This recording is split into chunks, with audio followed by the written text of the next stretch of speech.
Oh, Jesus Christ! I'm so pissed off! Fuck! Fuck! Fuck! God damn it! Excuse me, it's ma'am. It is ma'am. EBTs and above! EBTs and above! Kaya, please just fucking go, but just stop.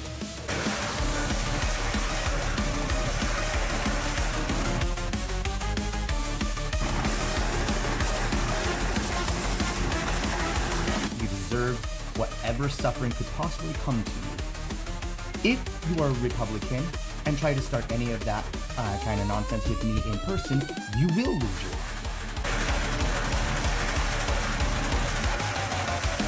And just now, Elon Musk did a German World War II salute.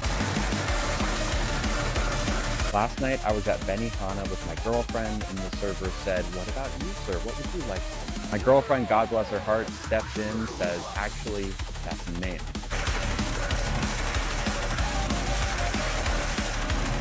Good writing, Diane. It's a lot like a great cup of coffee. When it's made right, it just warms you from the inside out. You take the blue pill, the story ends. You wake up in your bed and believe whatever you want to believe. You take the red pill, you stay in Wonderland, and I show you how deep the rabbit hole goes. Which podcasts are you listening to? Which accounts are you subscribing to? I'm interested, like genuinely. We'll give you a moment to do some introductions, but before we do that, guys, hoist them if you got them. Let's give a toast to the inauguration of our 47th president. In fact, what may soon become the God Emperor, Donald J. Trump. Throw him back, gang. Cheers. Cheers. Cheers. Yeah. Sorry about you being Canadian, Beck. Silent Hill F was made for women. That's why Airbag likes it so much. True. And I see you, Hypno. Hypno says, that's gay. Smash JT? What the fuck? I mean, It's sleeping with McDuggan's body pillow. Look, this is the way I think about McDuggan's is I'm straight, but sometimes in Dragon Age Inquisition, I got in a relationship with one of the male characters. If you turn the lights off, you don't know what kind of hole it is. It doesn't matter.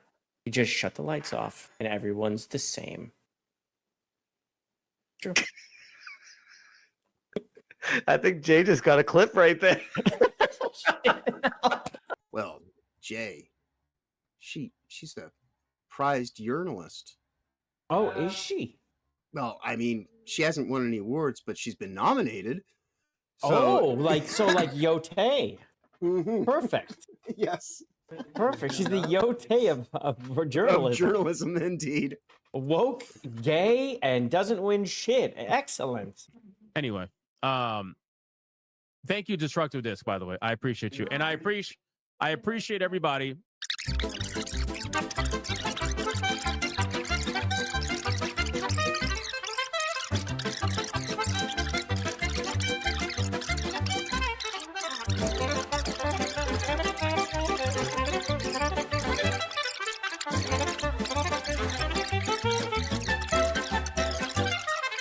Anyway, so let's get back to the super chats.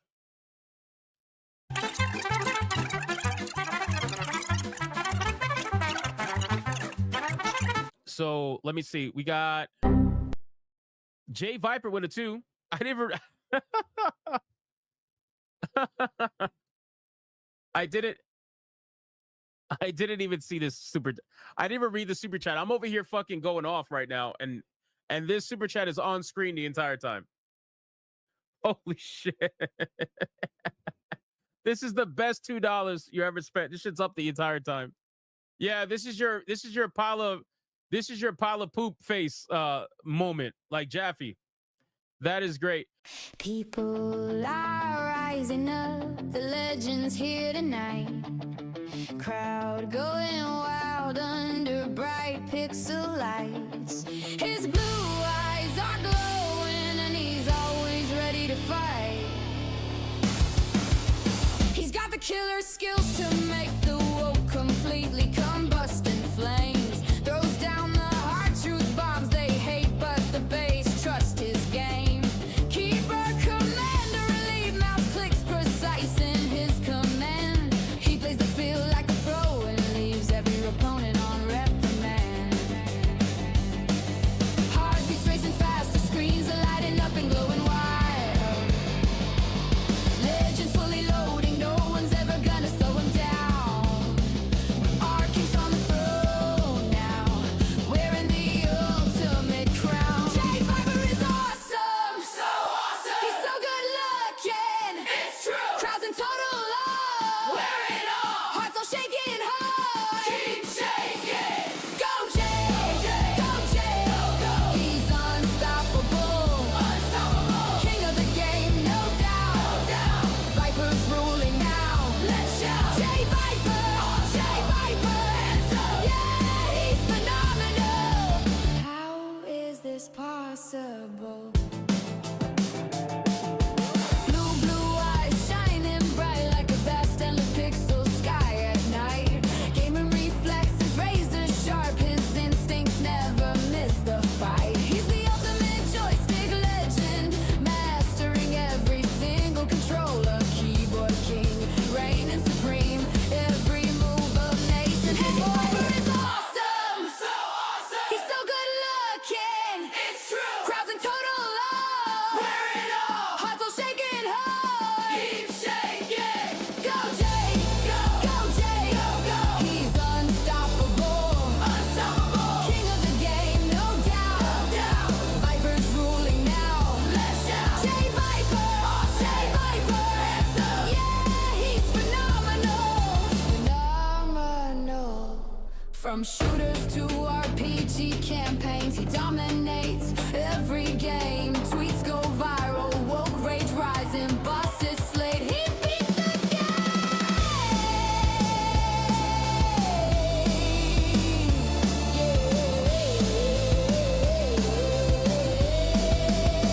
JayViper is awesome.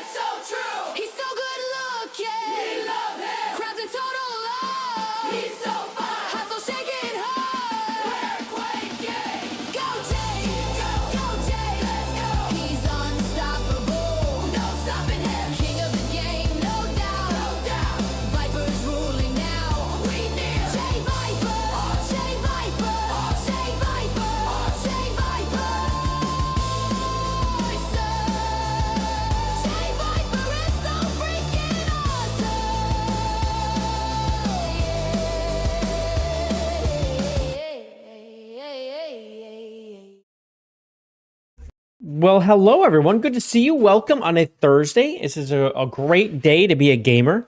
We got some brand new games that came out today that we're going to be talking about. We got Marathon. It's finally here. The content, I mean, it's been a content god for a while. Let's be honest. Like the last month or so, it's been like nonstop. With that, we had Concord 2.0. That went off. So we got all that content. Now we got Concord 3.0 has finally released. So we've got that to talk about. And people just can't accept the fact that that game ain't it, man. It ain't cooking nothing. Nothing. No, it's not. It's okay, but it's okay. It's okay. We'll be proven right. It just can take some time because we have to see it over the weeks. It go down to nothing and disappear, which is exactly what we said. And they get mad at us saying we're killing games. No. We're not killing games. We're not hating on games. We're trying to tell the gamers out there, don't waste your money on this product. Buy the good products. That's all. That's why we're here. That's the point. I don't want you wasting your $40 on Marathon because I've seen enough Marathon. I've played enough Marathon. I know better. Now, there's people out there that insist it's so great. But it's niche, Jay. Oh, man. We're going to get into all this because it's getting slaughtered by another game that came out today that no one was really talking about, but people were watching, waiting for. But all the chatter was around Marathon. So Slay the Spire just slipped right on past it. Oh, man. It's such a great day. It's such a great day. If it denies it first place, this I live for this. I live for this, I do. This is good. I like this. This is great. This is great. Man.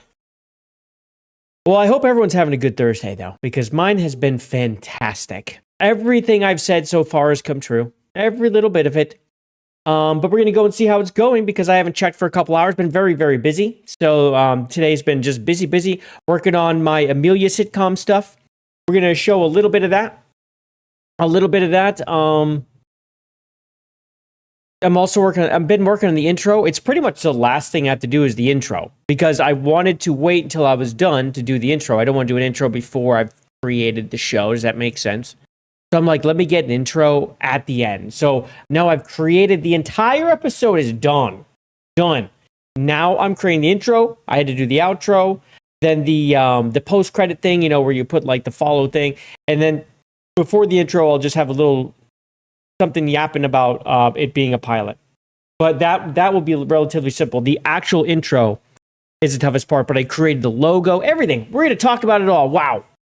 Like Meowgenics releasing your High Guard. Although I will say this, Sammy, is that didn't affect High Guard like Slay the Spire did. It just kind of showed it up in a way where it's like, this is how you release a game. Whereas Slay the Spire made it so Marathon's not first. It's so good, man. It's so good. It's so good. I cannot believe it. It's so phenomenal that it released same day. I knew it was coming out, but I didn't realize it was the 5th. I didn't realize. It's not one of those games I had my eye on like that. Anyway, let's start talking to the people out here. Who do we got here? We do have Sammy in the chat. He says, "Hi Jay, do you think Marathon had made 20 million USD in profit today?" Probably. We can do a little math on that, but I would imagine 20 million? Yeah, it's clear 20 mil for sure. They spent 250 million. That's my guess. At least 200 million making that game. That's people are saying it's just niche, Jay. No. That's made for a wide audience, not niche. Not made to be niche, made to be mainstream. So the niche thing and trying to say, yeah, the genre's niche. No. They're trying to make it so the genre is not niche. And I don't think it really is. I don't think that's really true at all because I think that's slapped in the face. Arc Raiders proved that's not true. Proved it's not true. And Tarkov's been big for years. So bullshit. I want to know what you guys think of the thumbnail today. Do you like the thumbnail? I created this by hand. Okay? By hand, my own 2 hands. It came out great. I may have used AI, but how I did it was something I figured out literally today doing my Amelia thing. I'm like, wait, there has to be a little bit of a better way here. So I was like, all right. And I tried something. I was like, oh my God, this works. And so I then used that same process to make this. And I think it came out so good, man. I think it came out so good.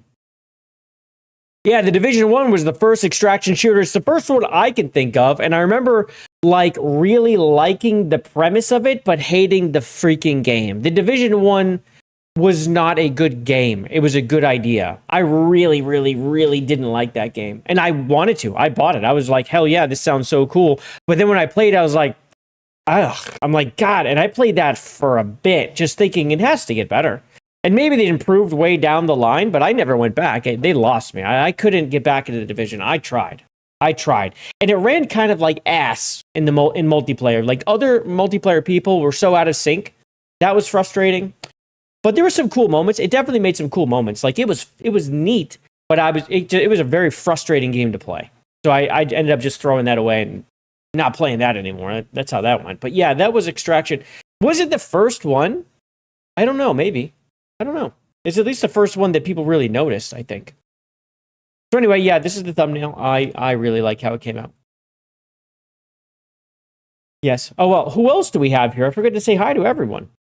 We got King Alucard with the Alucard raid. Awesome, dude. Hopefully your stream went well. If you all don't know, King Alucard streams now. He got his stuff set up. He is streaming away. Thank you for the raid, man. Super appreciate that. That's awesome. Hopefully your stream did go amazing. I hope. Roadkill in here, just dropping a single bouquet of flowers. Okay. Sure. What's up, Roadkill? Good to see you, man. Heavy Osiris is here as well. What's up, man? Howdy to you, my friend. Good to see you. Thank you for coming on by. Bow. What? By hand.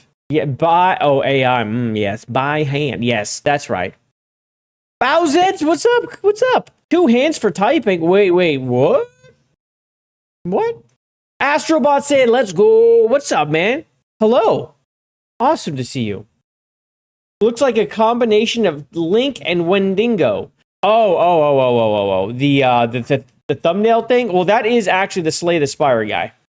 That's the dude from Slay the Spire. That's from the game. Yeah. Yeah, it was okay. That's okay. That's good. Okay is good. Bad's bad. Okay is good. Excellent. You may own 2 hands. I do own 2 hands. Yeah, I own them. They're owned by moi. They are mine. I feel like the AC is pumping a little too much. Hold on.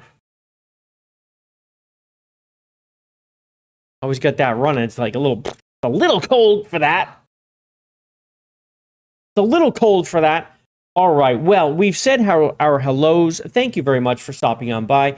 And the one thing that I have to put out there, because I need to, we are in a 7-stream streak right now, hitting tier 1, which is pretty amazing. I mean, our biggest streak is 10. It's 10. And we broke it. And then we started again and got to 5 and broke it. And now we're up to 7, which is amazing. And let's just keep it going. I appreciate you. Thank you. Thank you.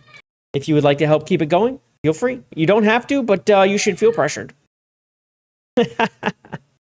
Let's get into the top. You're on Chapter 7, Defiance. Oh, wow. I think I was on 3 or 4. I think, see, because you do Cain, then Raziel, then Cain. I'm on 4 because I get to Raziel and I was playing some of Raziel the second time. So yeah, 4. I liked it. And the chapters are relatively quick. And I very much appreciate the little thing they did where you can push a button and you're like, oh, I have to go to that door. That's the direction to go. I generally don't need it, but once in a while I'm like, wait, because it's so easy to get turned around. You're like, where am I? And then just press the button. It's like, ding. And you're like, oh, perfect. I'm going that direction. This is the yellow paint that Jay wanted.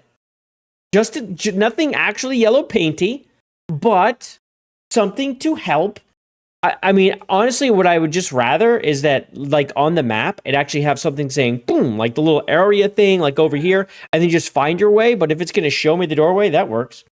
They didn't fix any of the bugs from the original. Was that on purpose, though? Like, this is the thing. When they do remasters, people, like, want the bugs. It's like they code them in. I swear that's a thing. They're like, no, don't fix that. Don't fix that. I don't get it. I'm like, yeah, fix everything. Unless makes something really cool happen. Get off of that. Get off of that, Ethan. Turn this off. All right.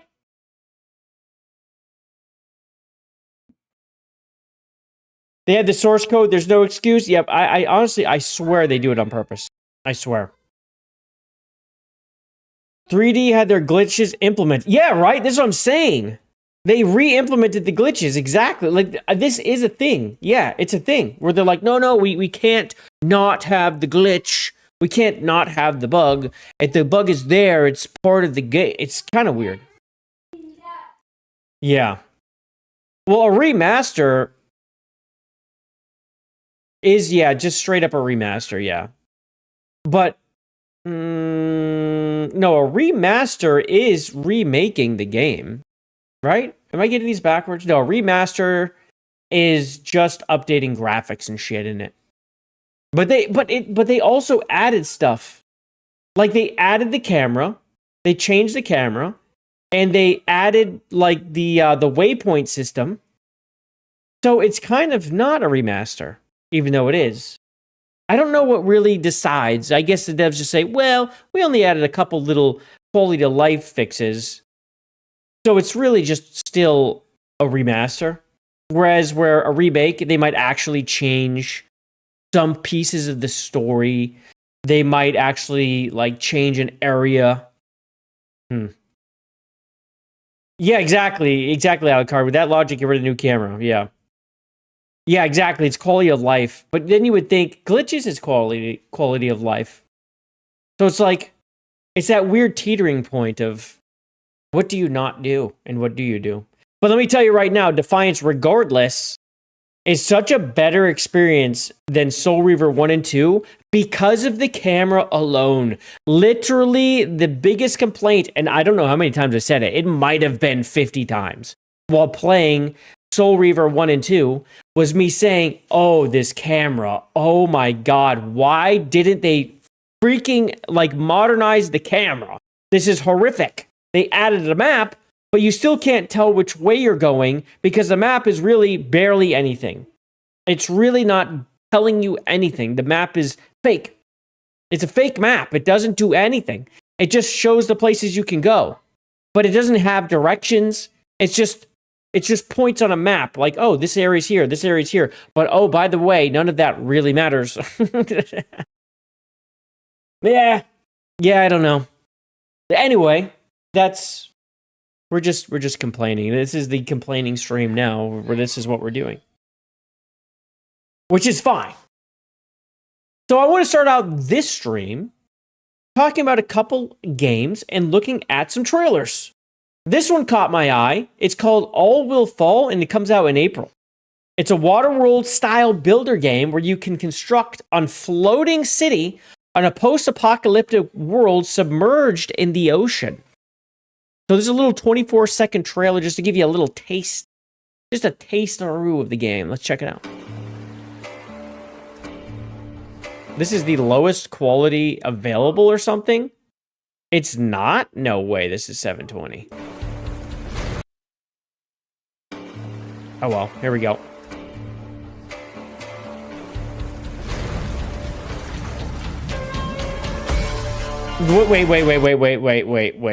Wait. Was he chopping an arm? That is an arm. He's eating a person, and he looks evil. This is like a skull.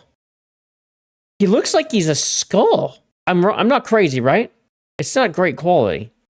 All right, let's keep going. Build your ocean colony, okay. So they're building, oh, so you got these workers, they're like auto-working and stuff for you.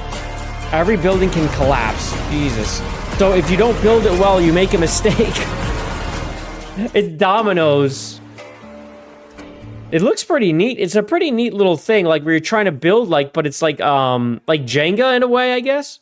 Where you're like putting pieces in and putting them on top, and you're trying not to topple the thing. I mean, look, you have a station over here that's clearly like trawling or something. You've got fuel tanks or food storage here. I'm not sure which one those are. It looks like you have like sections like where you built out and they're all doing something. And then you're building upwards. And then here they've done something to make it fall. Something down here is given away. And then the things on top are breaking too. And I'm sure storms also affect it. This is kind of interesting. They have a boat up here. I wonder if this is like a tavern or something. It looks neat. It's a neat little thing. Yeah. When's the Kevin Costner mod? Hopefully it's coming out soon. That's what I'm hoping for. Hopefully real soon on release. Yeah. If it does look Waterworldy, but there's way too many plants for it to be Waterworld. Let's be honest, because Waterworld, there were no plants, right? Not really. They like traded in seeds, and he grew in a little pot on the ship. One little pot. That's what he had, and like he had the lemons that were growing. What's up, Miss Sparkles? How's the whole life? Oh, I mean, you know, it's in one hole out the other. You know what I'm talking about. It's going good. It's going good. Miss Sparkles also not fucking around, starting it all off, becoming a chud right here in front of everyone, not holding back. Look at this. Look at this. This is great. A brand new member. It's Miss Sparkles. Let's welcome her with a hug. We all know to hug, right? When we become members, we got new members. We hug them and they hug back. Let us do it together. Hug. No. Yes. Don't say no. No way. Yes. Come here. I'm not coming over there. Let's go. You got a hug though. It's a little hug. Touch me. Little hug action. Hug. Get away. There we go. There we go. Well, don't touch me, you bite. What kind of chud are you? Well, at least King Alucard is hugged. You've been hugged. It's too late. It's too late. Biting or not, you have to bite him. No, you just got it. Sorry. There's no stopping it either. There's no stopping it. Hey, this brings up a little thing. I made this today because a guy was yappy. Little yappy. So I just went and made this real quick. This is, if anyone wants to use this, feel free to download it and keep it. Because it came out so perfect. So unbelievably perfect. Keep coping, you loser. It's so Keep short. coping, you perfect. loser.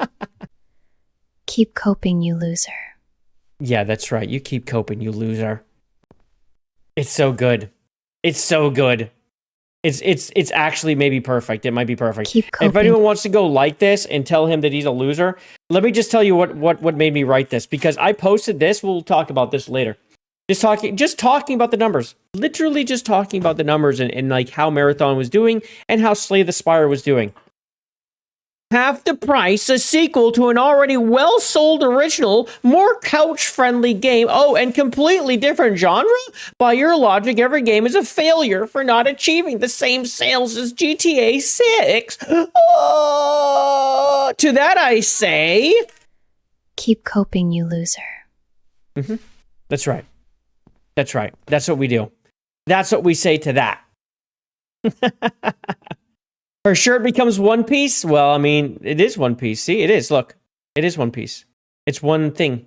See, it is one thing. Keep coping, you loser. We'll watch it again to make sure. Yeah, it's a little One Piecey. Yeah, it's a little jumper. It's a tank jumper, made especially by JayViper, who said to make her in a tank jumper. It's great. It's phenomenal. I love it. We have, look at this guy, King Alucard, coming in here and dropping the $25 saying tier 1. That's all he says is just tier motherfucking 1. And, well, one of the things I have not been able to do yet is make a special legendary status for Alucard because I've been so busy, but it will come. Oh, Alucard, can you DM me the model, like the full model if you had the full thing, the most full model of your model so I can make it? Because I actually can't make it yet. Yeah, just DM it to me. That way I can make it. It'll be great. Yes, thank you. But yes, thank you very much, King Alucard, getting us to tier 1. How many images? I should just need 1, but if you want to send 2 different angles or something, it should work. But guess what? Guess what, ladies and gentlemen? This calls for a ride. The best ride on all of YouTube. There is no better. And you prove me wrong. Prove me wrong. But there's no better ride than inside of a limousine hot tub. It's a wild, wild scene.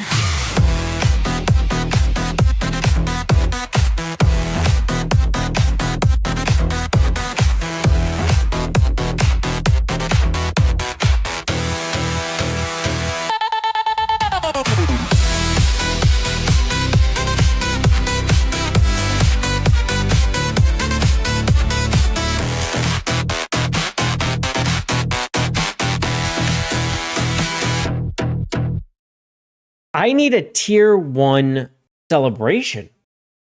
I can't believe this is never done. I don't have a proper tier 1 celebration. I don't have one. I need like a nice 30 to 60 second tier 1 celly when we unlock a gaming stream. Why do I not have this? Why in the hell do I not have this? Of course, I need that. That would get them a yeast infection. And be sticky? No, come on. It's like drinking in a hot tub. Have you never been in a hot tub? And you do it all the time. Are you kidding me? This is a thing. Are you kidding? It's the best. Men are not weird. Men are the greatest. We created the entire world. So you better start thanking us. Or you know what you would be? You would have been eaten by a freaking Tyrannosaurus Rex. Or your parents or grandparents would have, and you wouldn't even be here. So start thanking men. Start thanking men today, ladies. Don't forget to thank your fellow closest man and any man you come into contact with throughout your day. Because without them, you would be lunch meat for something else. And it's true. It's true. And, you know what? I'm going to go ahead and agree with myself. Yeah. We're not weird. Weird. We're not. You do thank us, it doesn't make us less weird? Okay, well, that's fair. That's actually very fair. I accept that. So, Slay the Spire came out today. For those of you who aren't familiar with it, Slay the Spire 2, went to early access. Not even full release. Literally, it's just early access, and it's doing amazing. It grabbed number 1 on Steam immediately. Okay? Let's watch the trailer. It's a 2 minutes, 22 second trailer. Let's check it out and see what it's all about. Oh, this is quiet. There we go. Crank it. Crank it up. Ooh, there's jizz. So there's your little link guy that you're talking about, Miss Sparkles. Wait, what? It is a dick. The dick comes off and grows back. This is kind of crazy.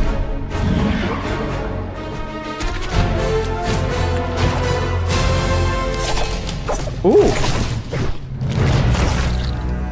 Uh-oh. That's not good. Oh, he broke his little skull hat.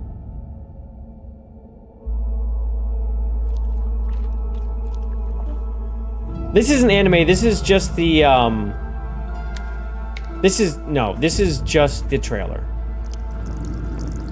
Oh, all the blood goes back. Is this signifying roguelike? I think this is signifying a roguelike. Oh yes, we are rebuilt. Oh, it's the guy from One Piece. There, this is the game. See, this is what I'm talking about, dude. If this is like Darkest Dungeon, it is. I mean, I'm gonna have to grab this. I'm gonna have to get this, dude. Are you kidding me? Oh. These are like the best games, dude. These are so good. I love these things. So we went and teamed up to get some friends. And now they're gonna go take on, oh, well, get some more stuff. They took on the boss monster together. He shoots lasers. Now they got this guy, this knight. And he did. Oh, what's this guy? Wait. The nonchalance of his fighting animation. He's like, go. Throw the thing at the guy. Look at it. Look at the nonchalance, dude. It's so funny.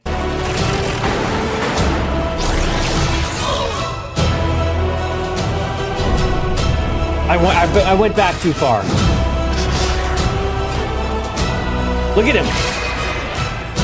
He's like, he's just calling the things. He's dead. Here goes Skelly. All right, let's see what he can do. Oh, he just dies. That sucks. Characters, cards, events, relics, potions, abilities. It's early access. So everything you're getting right now, there will be more, obviously, because it's early access. More to come. So, oh, this was the announcement trailer. Is there a launch trailer? Ooh, who's this guy? Is it a black guy that's a bad guy for once in a game? All right, here's the actual footage of the game. Let's check it out. So here's your gain 7 block, apply one vulnerable to all enemies. So taunt, grapple, apply 2 vulnerable, enemy loses a strength, deal 50 damage, enemy loses 10 strength this turn. Oh. Avoid big monsters. Well, that's not always so possible. Oh yeah, that's not working. That was kind of a big monster. Make you stronger, okay.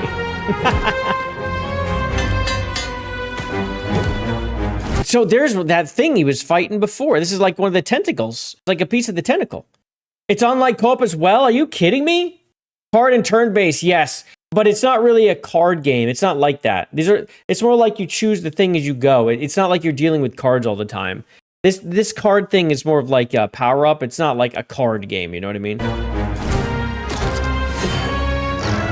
It's more like upgrades represented by cards. Card games like Hearthstone, no. Not for me. This is not that. Sometimes I think they make a mistake using cards to show some things, but it also makes sense at the same time. Oh!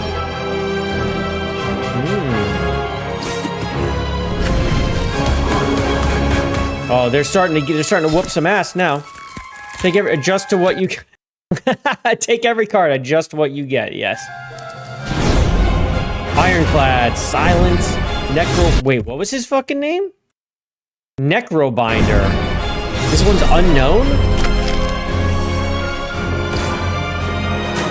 Soul Nexus? Dude, there's a lot of enemies. Really good amount of enemies, man. Holy shit, that thing can suck your dick. Oh, look at that. That's a gaper. That's a gaper. Hot dog down a hallway, gentlemen. The Mercante of all enemies in this game right there. Can't feel a thing. You'll die, but you won't feel a thing. It looks like they pushed it out. Oh, that's... they had to move it. Whoa, that's pretty good, man. That's pretty funny. That's pretty solid. Let's make fun of ourselves a little bit. Oh, yeah, let's look at this. Okay. Yep, these guys. This guy's really cool. I like his design. The Necrobinder. A Spireborn lich that seeks revenge. Calls upon her trusty left hand, Osti, in combat. It's a she. Well, if I could have seen the hips, I would have known. Because we all know that's how to tell the difference between men and women. Because you can't change that. What's this, another trailer? This thing's full of trailers. A letdown? It looks pretty good to me.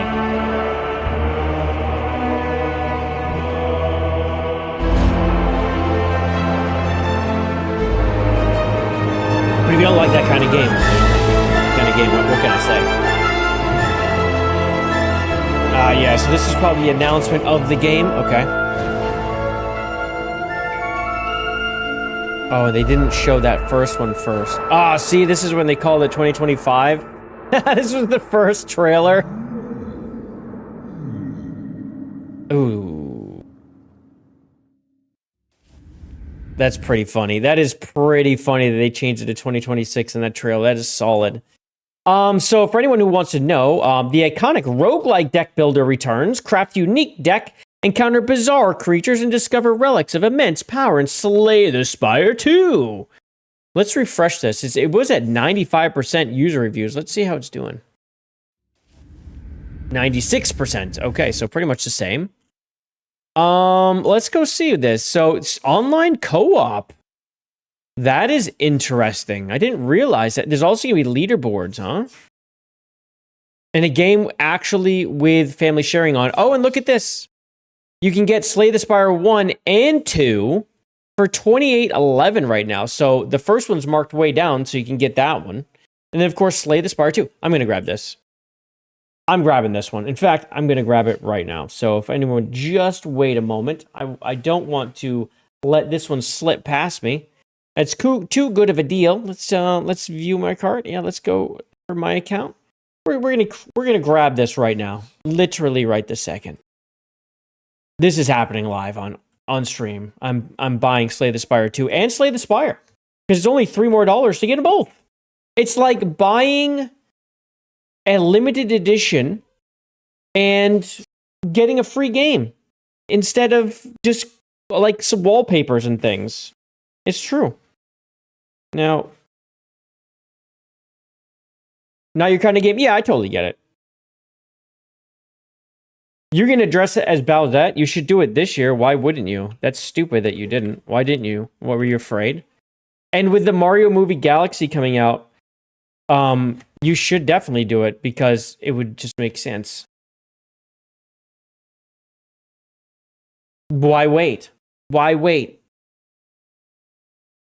There we go. You're welcome. Okay. I now own it. There we go. Perfect. See? It's mine. Now when we go in here and we look, it says I own it. Ah, that's good stuff. Marathon's now available as well. How's this feeling for you? Oh shit, that's loud. Wow, holy fuck. So this is at 90% positive right now. Yeah, people who like the game, I knew this was going to happen. This is the one good thing for Marathon. The people who don't like the game largely didn't buy it because a server slam turned off so many people that they're not going to be in here buying the game being like, this is terrible, and leaving. Right? They found out in the server slam and left. I mean, this thing had a 3-star rating on PlayStation. When you see that, the game is not very good, and a lot of people don't like it. We saw that with Highguard, too, on PlayStation. Anyway, let's keep going. Way too many tabs open. How do you think I run this show? There's things to do. I need the tabs. We gotta have tabs. Yes, the original Marathon trilogy is free on Steam. I did grab that. Yes, that's a good thing to let people know. If you do want to play the original Marathons the way the game's supposed to be, not whatever the fuck it is now. It's like an old Doom, right? It's like Doom, Duke Nukem. It's like that kind of game, right? First person OG shooter. If that interests you, they are free on Steam. Marathon 1, Marathon 2, and I forget, Marathon something is the third one. But if you just look up Marathon Classic, then you'll find it. So DSP was playing a game recently. He was playing RE2 Remake. And he has a problem with something that I don't understand. Infinity, yes, thank you.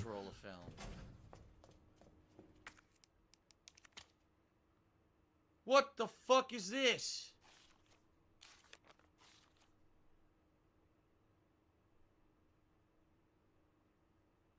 This is old.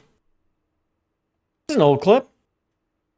Do you think he actually meant this? And he was like, wait, I have to not like this. Do you think he actually meant what he was saying here? Because what's wrong with this? What the fuck is this?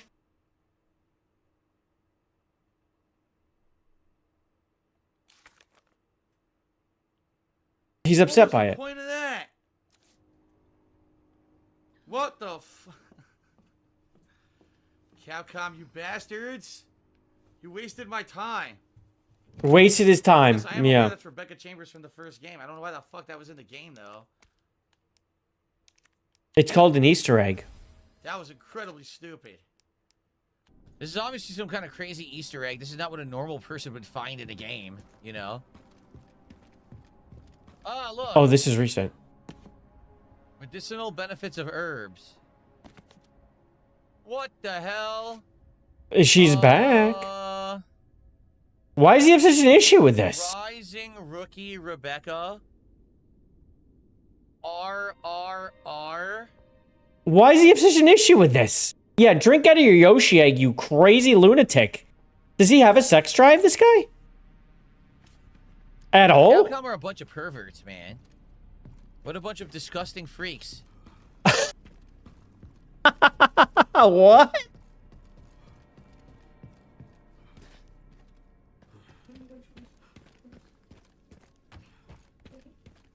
Has he got more to say?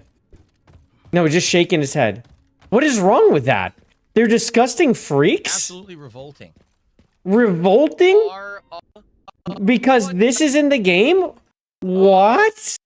Is he okay? What is this? That's so strange. What a strange reaction anyway. But to this, what is wrong with this?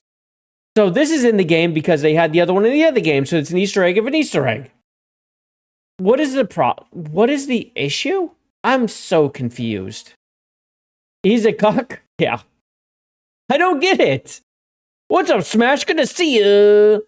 Good to see you. Wait, is that Sad Faces? Are you Sad Face, Smash? Is that Mad Face?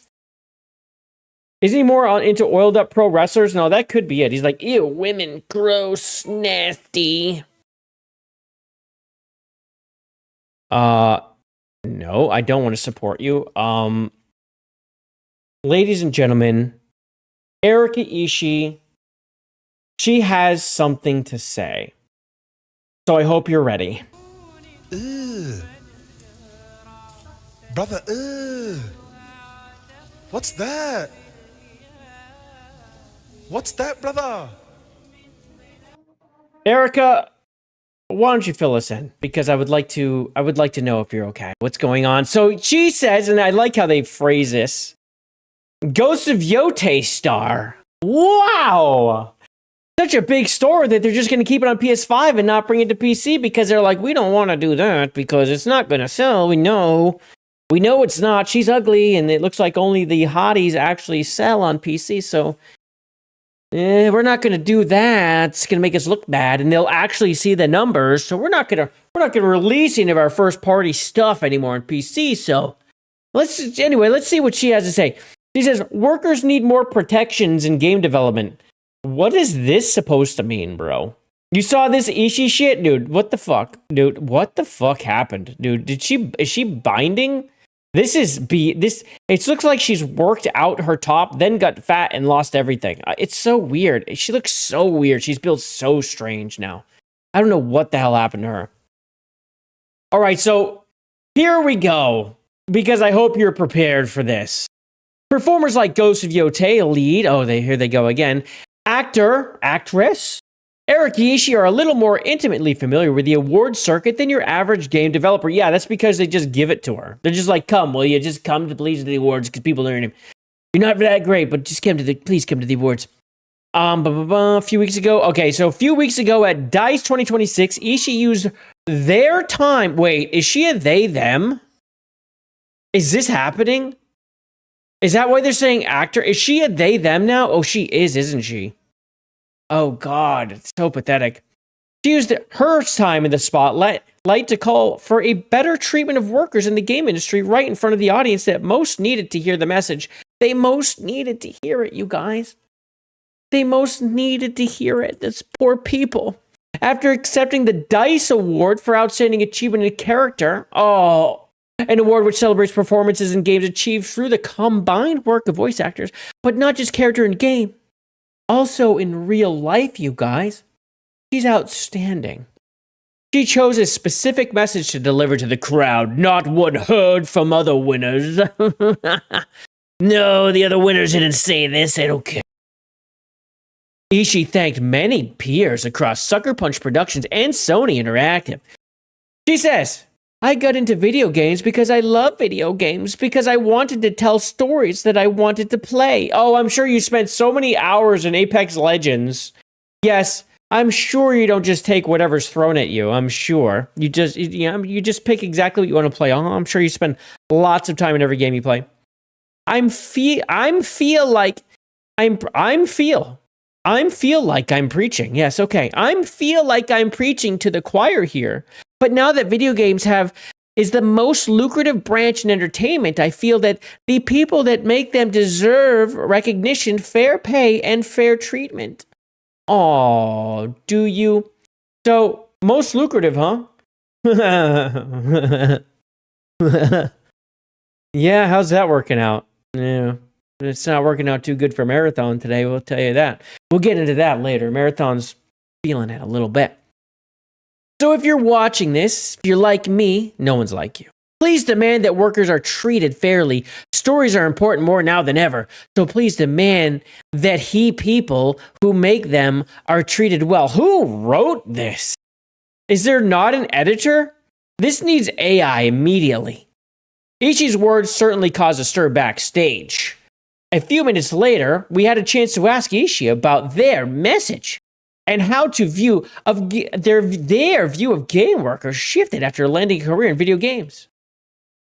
Oh my God, I would ever claim to be an expert in the business end of it, but what I know is that workers need more protections, she said. It doesn't even mean anything. The message from Ghost Yote, lead actor, was met from cheers, but Ishii likely knew. Wait, what? Why is it starting over again? She knew her audience was the proper pulpit, not like a like-minded choir. Wait. Included a proper pulpit, not a like-minded choir? The DICE Awards? Of course it is. After all, outgoing studio lead Brian Fleming was in attendance a few months after defending the firing of a visual artist for joking on social media about the murder of Charlie Kirk. Hello? That was a rightful firing. What are we talking about? Is that what we're worried about? Is this what we're worried about? The people who like to cancel everyone, they're like, please protect the people saying horrible things about those who were murdered in political cold blood. Oh my God. And not for nothing, but there were other executives seated in the room who chose to lay off staff over the last 4 years. Yeah. Yes, that's what happens when you're bad and your game sucks. You get let go. Yeah, it's true. In fact, the little tiny indie at Wildlight laid off almost everyone. There's only 20 people left. They're shutting down Highguard. So just a little tiny indie. So, they don't have any corpo money or anything. It's just a little tiny little indie trying to just make it. And they're still just laying everyone off. What protections do they get? They're just so tiny and little. There's no 10-cent money in there, nothing. Ishii seemed well aware that waiting for these leaders to change their practices might take a longer time. It's not going to stop. When you suck, you're going to get let go. In our conversation, she nodded towards organizations like Code CWA, or forming their own studio with better policies in place to try and make real change. Oh, yes. Oh, please do this. Please do this. Oh, please make a company. Please make a studio, Erika Ishii. If there's one thing I want you to do, please hear me out. You need to take whatever money you've made and create a company with it. Just everything. Take every penny you have. You can change the entire industry. Go and make the game that you want to make. Just you. You want this game. And hire the people who have been laid off from Concord and from Highguard. All right, get those people and the ones that are going to get laid off from Marathon at Bungie too. Go and get these people. And don't forget the people that were laid off from Veilguard or Outlaws or all those games, and maybe get a couple Dustborn devs too. And make the game that you want to make, Erika Ishii. Please do this. Oh, please.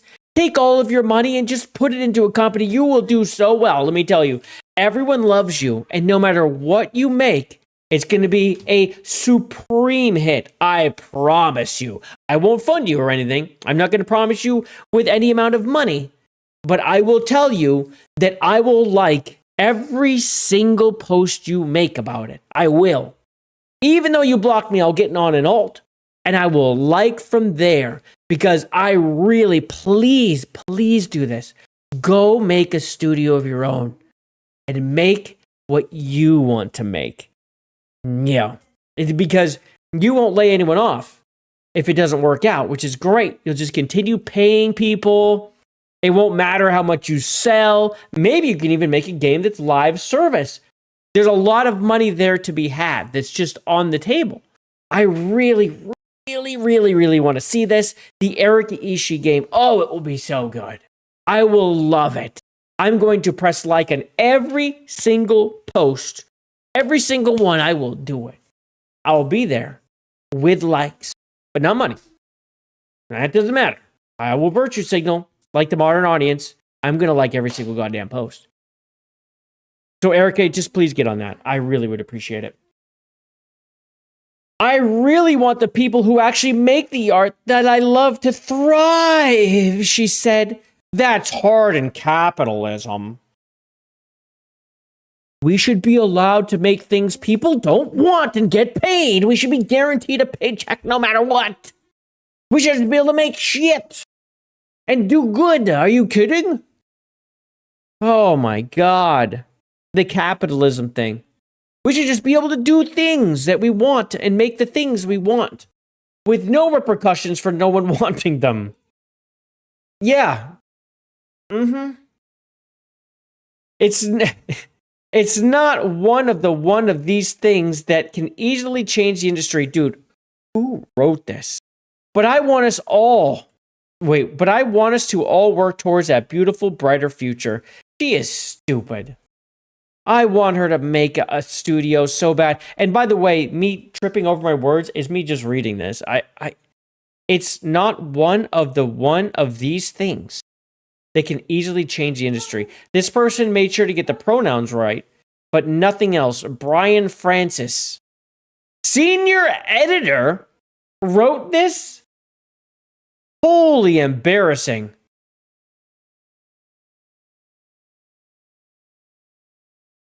Is he on private? Or does he say he lives on Blue Sky?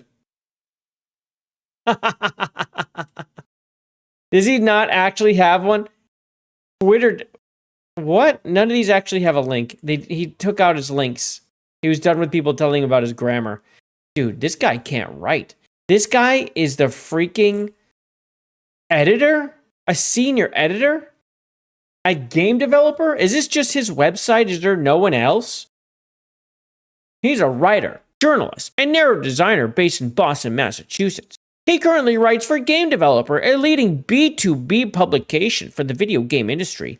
His credits include Proxy Studios' 4X strategy game Zephyr, Iron Anchor Studios' Down with the Ship, and Amplitude Studios' game Endless Space 2. Endless Space 2 is the only good game on here. Let's go see how he's done. Let's go see how he's done. We're just going to go and look into him real quick. We're going to go to SteamDB. We're going to see how good these games are. Let's is just take a little dive down. Zephyr. How's Zephyr done in the past? All-time peak, 1620. Wow. How long did that last? How long did Zephyr last? About a month. What else did you got? What else you got, buddy? Go back over here. He's also got Iron Anchor Studios Down with the Ship. Let's go see how. I've never even heard of this one. Down with the Ship. Let's go see. Is this out? Oh, it's not even out yet. Wait, what? It's not even out yet. It's got a demo. There's 85 people in the demo right now. Wait, what the fuck? This is kind of crazy. This demo's popping off. This is kind of a lot. It's gone on and on forever. This seems fake. Is it just me or does this seem incredibly fake? It's doing What in the hell is this? What is this? What's this fucking demo? Maybe it's good. That could be good. Yeah, there's 85 in the demo. I kind of want to go see what's up with this. Let's go look. Maybe it's good. Down with the Ship. It's a aero trauma. Oh, shit. This is a faster than light type game. Or you build your ship. Well, this might actually be good. This might actually be good. Yeah, this might actually be pretty solid. Yeah, it's possible. Who makes this? Sorry, we're just doing our thing today. Iron Anchor Games. Did they make Faster Than Light? Because, man, this looks like faster. No, it's the only game. First game. Okay. I'll keep an eye on it. And then Endless Space 2. Endless Space 2 is pretty cool. Endless Space 2 is a really big game. It's huge. It's massive. That's what she said. But it is pretty big. Endless Space 2. I played this a bit on Xbox. As with all powers, Error dust occurred. has been corrupt. It doesn't want me to see it. It doesn't want me to see it. Peggy 7? Anyone can play this. All right, this is not working. Anyway, I just wanted to check on that. He's a senior of game developer websites. He's not a game developer. He's a game writer. Yes, he's not a dev. He's a writer. He writes. But I don't know. After reading this, I don't think I would hire him for anything. He can't write either. He can't even write quotes. Think about that just for a second. He cannot even quote someone. Yikes. Ladies and gentlemen, I want to talk about High Guard. We still have a little bit more content we can squeeze out of this game before it shuts down, and then we'll have a little bit more content after it shuts down.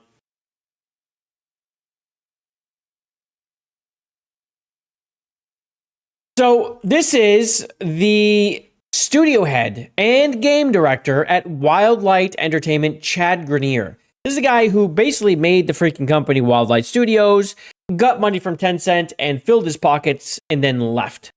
Right? And that's pretty much it. That's pretty much it. Let's be real. So he made this statement over here, and then people were talking about it. And this person says, it's just baffling to me how they released the game in such a skeleton state and decided now is the time to add account levels and introduce some sort of skill tree system. It's crazy to see the parallels between this game failing and seeing Marathon come back after so many tests. And he has this to say. When you're out of time and money, you have to release a game with the runway you have available and hope players will stick with you post-launch. This is shocking that he would say this out loud.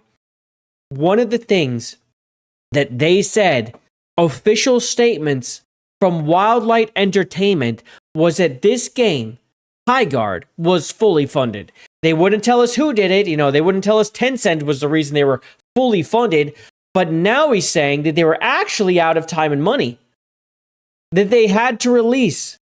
So that fully funded, don't worry about us, we're fully funded by the game, we're going to support the game, we're fully funded, was a complete fabrication, misleading people to get them into the game where they can buy skins, where they hopefully would then become actually somewhat funded for some amount of time.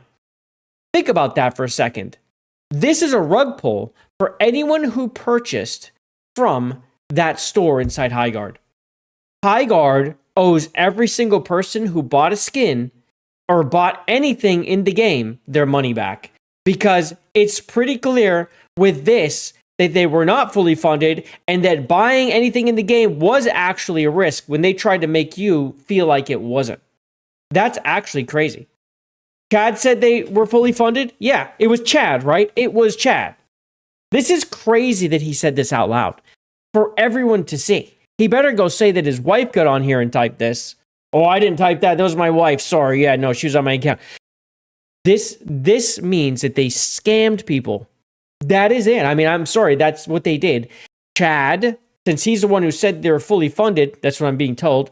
Since Chad said they were fully funded, and also Chad is saying we're actually out of time and money, he lied to get people into the game because they were not fully funded. And he wanted to make people think it was safe to buy. We told you that this company was a problem. Like this, it really seemed like there was something fishy with it. And there you go right there.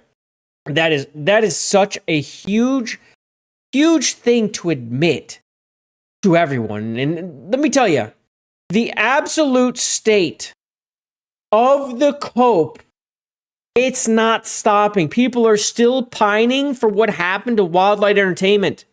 Okay? This big cheese guy, he's one of those guys that came around George Floyd and they just found a bunch of creators of that color and were like, push them. And they're just like, hey, what color are you? Are you good? Okay. And they're like, you, and you, and you, and you, and you. And that happened. I was there for that. And I saw that. He's one of them, which is why he has any voice at all. This is what he has to say about High Guard shutting down. Let's listen to this. This is in regards to High Guard shutting down on March 12th. What has happened to gaming, man? What has happened to gaming? Literally supporting games that the developers are hearing your feedback. The developers are listening to what you're saying as far as adding things, removing things, patching things, etc. And when they did it, we gave them praise. Why?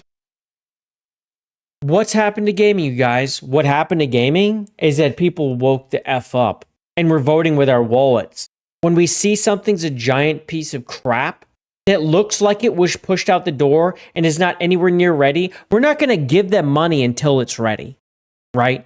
There's no reason to shovel money at something when it didn't launch in early access. Now, I wonder what would happen, how people would take it if HighGuard actually released into early access. It didn't. It went to 1.0. It went into 1.0. Oh, yeah, he's woke, dude. Oh, yeah, no doubt. Oh, 100%. Oh, yeah, no doubt. Oh, I know this. I've known him I've known this guy for a long time. Is it that the people that literally don't have anything to do with gaming are shutting these games down to where, oh, bad review, and then this person believes in that bad review, so they don't play the game. The people who have nothing to do with gaming are shutting it down, you guys. The people who have nothing to do with it are who? I think he's trying to say the corporates. Again, let's just think about this for a second there, cheesy. The person shutting it down is Chad. Okay? This guy, Chad. He's shutting it down. He's the studio head. He has everything to do with gaming. He's shutting it down. And it's not because of a bad review. It's because the game sucked. And they can't make any money. And then individuals be rage quitting in the game and then being sore losers or whatnot. What has happened to gaming? To where... Guys, people just rage quit the game. That's why the game failed. No, they left the game because they tried it, gave it a fair shake, and it sucked. And I do want to bring up one I told you so. Remember that time where I came up with the how much money is HighGuard cost every month to have the developers? I said it's around 500,000, and I even said in there this is probably low, but I'll be nice. How are they going to make this money? I'm like, how is it even possible? And people are like, you just be negative. I'm like, no, this is a real question. Again, the reason I talk about this stuff isn't just to deal with the woke bullshit. There was really nothing like that in HighGuard. HighGuard was Mr. Red Flag, don't waste your money. So we talk about these things to help people make good decisions. Like, listen, HighGuard's a bad game. People are going to leave. If you go and spend money on it, you're throwing it down the drain. That's the point. And that's where I am with Marathon as well. You're going to just throw your money down the drain. So that's my job. That's what I kind of see my job is, just to try to get you through there. And then when all the other crap, the DEI and woke garbage comes up, to let you know, like, don't waste your money. You're not going to be happy with this because that's in there. That's the whole point. That's the whole fucking point. We don't give these companies a chance to show off their ideas and listen to the people feedback and be able to give a patch to where, okay, you want this, you got it, because that's what they did. 3v3. Okay, the map's too big. Let's do 5v5. You got it. Weapon. Dude, we don't give them a chance. The game came with one type of game mode. 5v5 wasn't going to do anything. And I said this when people were asking for 5v5. I'm like, 5v5 is not the answer. It's the game loop is the problem. The game loop is the problem. You cannot have this game loop. You have to squash the game loop out. But guess what? The map's already too big. So you have to make it faster. That was the only way to fix it. The way I said to fix it was the way to at least make it playable and ready to go quicker pace, which was you get rid of the looting phase, right? And you give people 1 minute to get to wherever that sword is, right? They can loot on their way and they can call loot down to them if they want to do it, or they can rush the sword. That gets rid of all that downtime. Now you're booking it to the sword, or you're trying to loot as quick as possible, and you actually have pressure, and then you're there. And do you get there first and defend? Or are you looting, and maybe you're looted up and you have maybe a better gun to go at the battle emplacement people? Like, which way's the way to go? And then you go and attack the base. And then you do it again until the base is destroyed. That's it. That literally would have fixed the game to make it more playable and more inviting. But they said, we'll just add 2 more players per team. That doesn't change the game loop. The game loop was the problem. I was absolutely right when I said how to fix it, and I'm positive of this. Let us continue. Nerfs and buffs. You got it. I remember in 2020, there was a game called Cyberpunk 2077. One of the biggest disasters as far as like a game released. He is about to compare Cyberpunk 2077, okay, to a live service free-to-play game that needs to make money now, that had no entry fee. And like I said, this is what can save Marathon, and we'll talk about this later, but it has an entry fee. They're going to get money. They're going to have some money flow. They'll have some capital to work with to give them a chance to adjust the game and make it not suck, because Marathon sucks also. It's better than Highguard. It's better than Highguard, but that game fucking sucks. The guns are there. I think the guns are generally good, except they're all laser beams, which is kind of a problem. And I think maybe that's just why they're good. But that game ain't it either, right? That game ain't it either. And y'all gave that game a chance. Why is it? It's so wrong. That is so incorrect. They purchased it. They bought Cyberpunk 2077. They played it and they said, what the hell? I just spent $60 on this. This game is broken. But guess what? CDPR was loaded with cash. Same thing with Starfield. That game was kind of a mess, but people were waiting for it for so long that they bought it. And they were flooded with cash, but they continued to fix it. The influx of cash, because they were hoodwinked, isn't an excuse or a reason for people giving it a chance. No, they got hoodwinked. A lot of people did. And I think a lot of people feel burned by it. Now, Starfield hasn't really made up for it. I mean, they haven't even got their DLC out there. CDPR did. 2077 became a phenomenal game, but it took a long time to get there. It was released way too early. This is such a bad comparison, and that's how you can tell this guy doesn't understand the industry at all, doesn't understand what he's actually talking about, or two, is a disingenuous corporate shill. And I'm kind of leaning on it's both.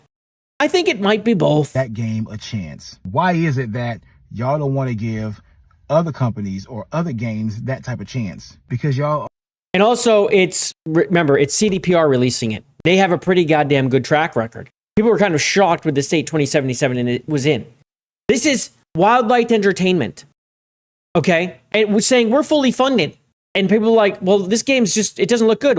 Why would you give them money? This is so disingenuous. It's so disingenuous. It's such bullshit. Busy trying to do these rage bait, clickbait, like grifting videos. And it's grifting videos. You know what a grifting video is? This right here. Big Cheese making a big old grifting video, except it's a little different grift, right? This one's to make sure that he keeps getting his access. Oh, I'm here to defend the little guy. Look at why are you giving 2077 a chance, but not Highguard. Oh, look at me. Devs, I'm on your side, bros. That people that have an idea on a game and is trying to, get out there to the world, y'all don't want to give it a chance. And the reason being is because y'all are so used to being screwed over by other companies that's out there. I ain't got to say no names. If you know, you know. Y'all so... What? Are you kidding me? Is this the road he's going down? Does he understand he's defending Highguard? The people who lied to us about being fully funded and actually had 10-cent money, and that's how they were funded? Are you kidding me? The company that said that you're safe to come in, guys. The game's amazing, blah, blah. We got Jeff Knight Keighley to tell you how amazing it is. Oh, by the way, it was completely unfinished. We released it before it was ever ready. We were out of runway, out of funding. We had to come on, dude.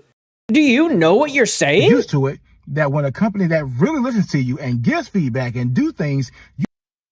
Highguard didn't listen.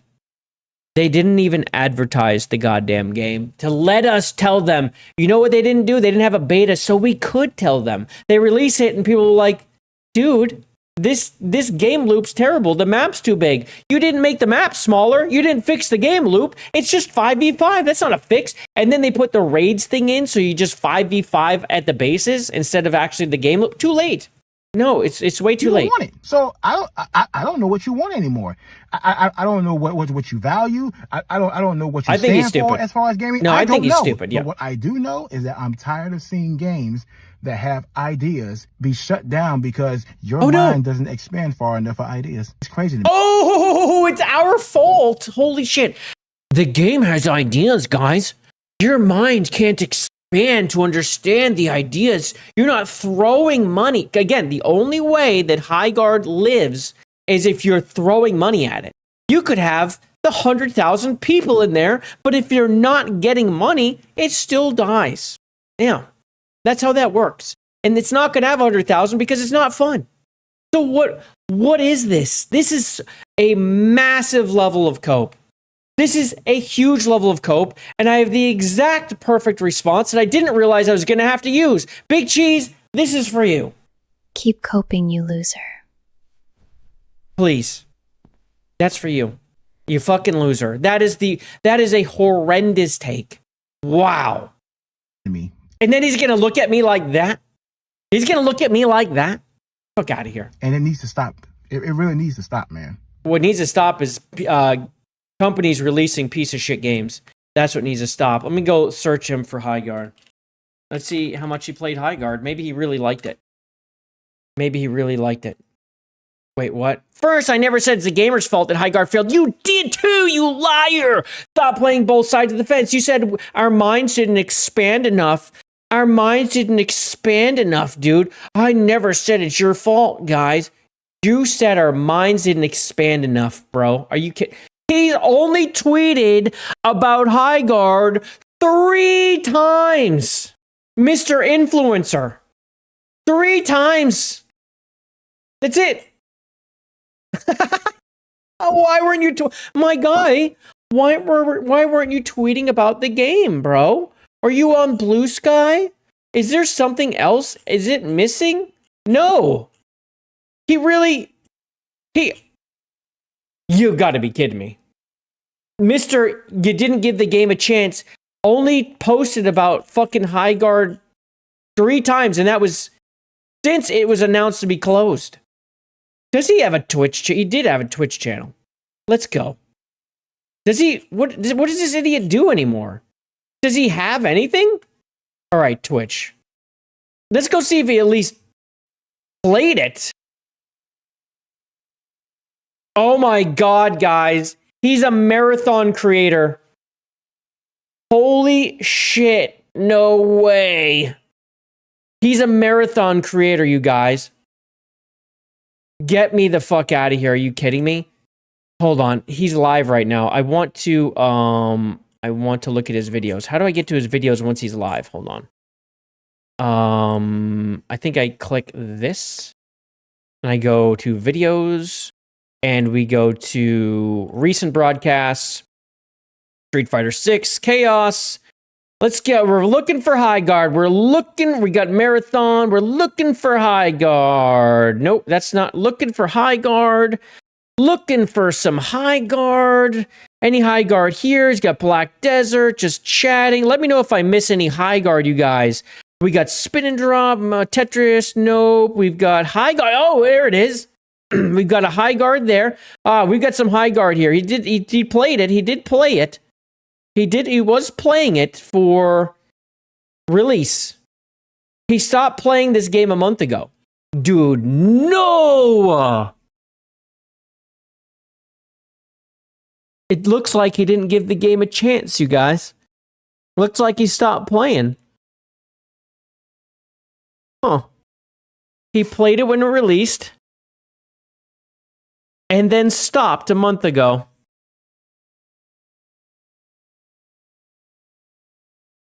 Huh. Isn't that interesting? What an interesting thing to find out about you. That, you quit on the game. I guess the ideas the devs had were too big for your little tiny brain, so you jumped off and didn't continue playing it and streaming it and supporting the little devs. Huh. How interesting. You know whose fault it is? You know whose fault it is that the game died, Big Cheese? It's your fault. You could have carried it. You could have whaled the game and continued giving it money for skins, but you didn't. And this is all I had to say to you, my friend. Keep coping, you loser. And she's absolutely right. That is crazy, dude. That was... What a pathetic guy. I feel like... I feel... Okay. I think it's time for a tweet.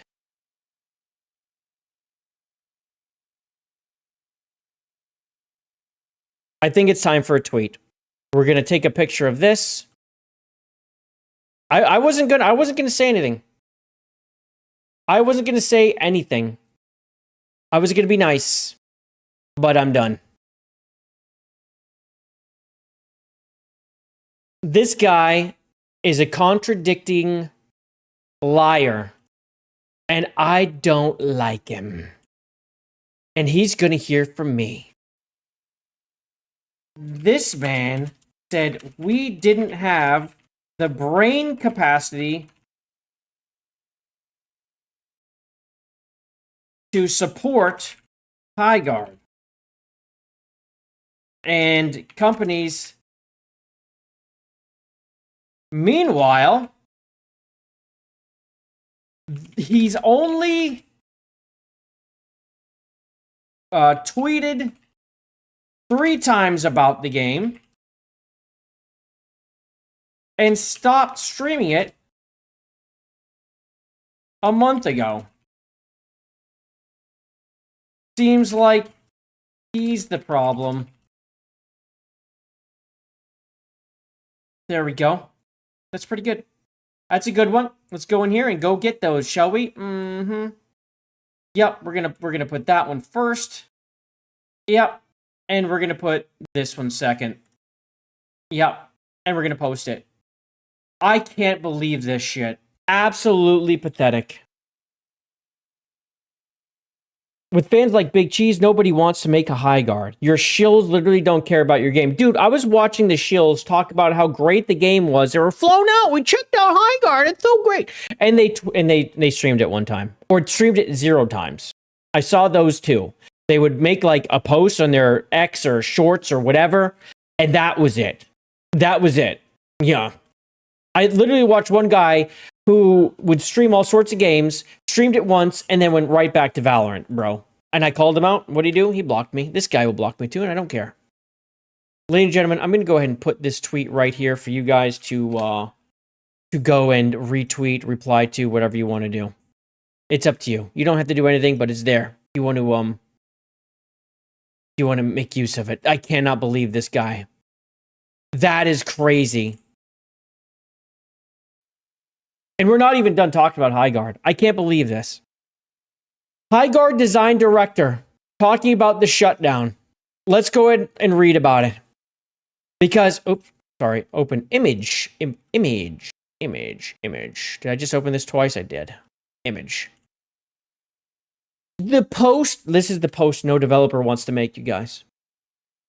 Oh yeah, now Big Cheese is full shilling for Marathon. Yeah, this is what they do. They full shill for something that comes out in November. It doesn't work out. Or maybe it does. Then they full shill for something in December.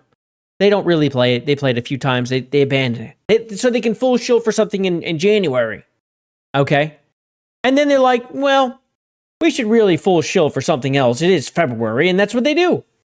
Chill for one, chill for another. How great it is, don't play it, they're out. It's insane.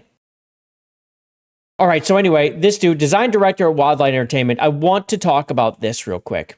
We swung for the fences in a saturated market and made something generally new that we love to play. The market is not saturated. Extraction shooters are not saturated, my friend. Good games will always find players if they're good. High Guard was terrible. It was also unfinished, by the way. The lead told us so. We could tell, too, when we played.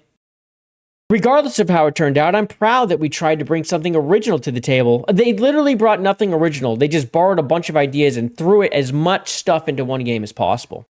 The Dead Team was the best I've ever had the pleasure of being on, which is saying something. They always say this, by the way. And the memories of building that team up, creating a game from scratch, and playtesting it over the years will always overshadow the difficulties we all went through since the announcement of the game. For the people who enjoyed Highguard, I can't express how much it meant to us that you showed up. There weren't a lot of you. That's right. There weren't. I think they all worked there. But you meant everything to us and kept us motivated. Notice how small this paragraph is. It the smallest paragraph? Nope, not quite. The big lie here about swinging for the fences was the shortest. The few remaining developers on the skeleton crew at Wildlight have been showing up. Oh, good for them. Working tirelessly on creating new features and finishing up some that were partially complete. Since launch, we ship meaningful updates every week for 6 weeks, including a rank system, new modes, new maps, a bunch of performance updates, meaty raid mode. There's nothing meaty there, bro. Improvements, and one more big content drop is in staging right now, getting ready to go out the door. Well, guess what's going out the door? Highguard. Yeah. Saturated. Jesus Christ. We were trying to turn the ship around by focusing on retention and showing the small but passionate community that we would show up strong as long as we could, and hopefully they would too. It was impressive from a dev perspective, if not actually sustainable for us in the long term. No, it's not sustainable because they didn't stick around because the game sucked. Even the people who stuck around for as long as they could were like, dude, this game sucks, and they left. Everyone has their thoughts on why the game failed to find an audience. Many theories are partially true, and many were way off the mark. I have my insights, and everyone who worked on it will be thinking about it for years to come, but they will learn nothing. Trust me, they will. I've seen enough comments from these devs to know they'll learn nothing from this. They're not going to learn anything from this. They're going to go make the same mistakes. I pity anyone who grabs a beer with me in the next 6 months, as this is all you'll hear about. Either way, I learned more from releasing Highguard than from 7 previously successful shooter games. You do learn most from failure if you actually learn something. Those learnings will help me and any team I'm on in the future. If nothing else, I value that greatly. At the end of this 4-year journey, I'm immensely proud of the team, blah, blah, blah. The one thing to know is you should playtest outside of bringing people in, because when you bring people in, they're just gonna yup. Oh, you brought me in. Oh, thanks for dinner. Thanks for a room. Yep, thanks for the paycheck. Are you kidding me? You can't do that. You have to get actual people in, which you did finally when the game released, and people were like, this is terrible, and I'm not going to stick around to play this. And they all told you, and everyone told us, you're just review bombing. No, the game's bad. We left a bad review because it's bad. I was given shit today for playing the game for an hour and a half. Oh, you played the game for an hour and a half, which I don't think is right, by the way. I'm pretty sure it's more. But it was an hour and a half. Or was it 3 hours? It might have been 3. I don't fucking remember. Doesn't matter. I was like, it's more than enough time to know I don't like the game. And the game's bad. The game loop was bad. It was. This game's so good, guys. You'll love it. Let me just go I'm not going to double check how long I played. I don't actually care. So anyway, that's just, there's going to be more Concord 2 stuff coming out, and they're going to be letting us know what they think about it. The dev lips are loosening. As some talk, more will talk. We're going to hear about things. The toxic positivity is off the charts. And that's absolutely what is going on. Now, I made a prediction today before Marathon released, and this has kind of been stewing up in my head for a while. As you can see, it was 11:44 a.m. It released at 1. I was like, you know what? Let me get this out there. I want to make my prediction before it releases because I've already been talking about this stuff. Anyone who here is watching knows, but people will not count any of that because they're not going to go look it up and blah, blah, blah. So I made this post to make my predictions about how Marathon's going to go. So I want to put this here for you, and you tell me what you think. I said I talked about Marathon predictions in pieces for weeks, and I have. I mean, in replies, etc., but I haven't actually put it out there, so I'm like, I'm going to put it out right now. I said it's going to hit global #1 on Steam. To be determined. It hasn't yet. Well, maybe it has now. We'll check. This was never a doubt. Could last the weekend there. That's true. I think it has a chance to be #1 and stick there for the weekend. It's the brand new game. There are going to be people buying it. Literally going to happen. Like, there's no stopping people from buying the game. If they want to buy it, buy the fucking game. You're wasting your money, and we've told you enough. It's going to die. So I originally did talk about having it hit 120,000. I thought 120,000 peak was very possible. But after I played the server slam and then saw how people actually reacted towards it, which was largely negative, we could see that with the massive drop off after day one and then constant like 10K less every day after that. That's not normal, okay? That's not normal. You can see drop off in a beta. Do you know how many people Arc Raiders lost day 2? 4,000. It went from 189,000 to 185,000. I'm not kidding. It was like nothing. Very normal. And then once people played for 2 days, they're like, all right, I'm pretty much ready. A lot of people are like, all right, now I'm ready, right? It's not like you play for 1 day and you go, no, I'm ready. Usually you play for 2 days and the open server slams, and then you might be ready and done. But everyone was just done after day 1 after a few hours because it went up and it went down, okay? That's what happened in the Marathon Server Slam. You can't reverse history. This is exactly what happened. So I said it's not going to hit 120. It might get to 80 to 90K, right in between 80 and 90K. I think that's a very fair. Okay. And I said the big thing to watch for is that it will not maintain momentum. I'm saying it's not maintaining momentum after it does this. And unlike Arc Raiders, which grew for 3 straight weeks, guys, remember this? We talked about this. It went from 354,000 peak and it grew over 100,000 peak the next week, and it went to 462,000. I remember watching that number rise on Sunday going, it's going way past. It just kept going and going. It's like, holy shit. And then the next weekend it came and we're like, will it beat it again? And it did. And it went to 481,000, which is insane. But when you have an extraction shooter or a live service, anything like that, that you have to build up. You cannot go up and down. It's not going to last unless you have like 462,000 walk in the door and then it goes down to like 250. You'll be all right. You know what I'm saying? You'll be all right. Yeah. So anyway, I said I fully expect Marathon to rapidly bleed players week to week. Now, it's not going to have that high guard boom in a day kind of thing and then go like flatline. It's going to go like this. It's going to go down, down, down like that. It's not going to go and just kind of go. No, it's going to go down and down again. I absolutely believe that. It's going to lose like 20% every weekend or more, right?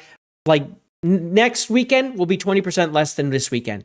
We'll see if this weekend even beats today's peak. And if they don't beat today's peak, the game is dead, right? If the biggest peak is going to be on release day on a Thursday, the game's dead. It's dead. This is exactly what happened to the Server Slam. If it repeats that same thing, will it have as big of a drop on Friday? I don't think so. It won't have as big of a drop on Friday, but if it goes down, the game is dead.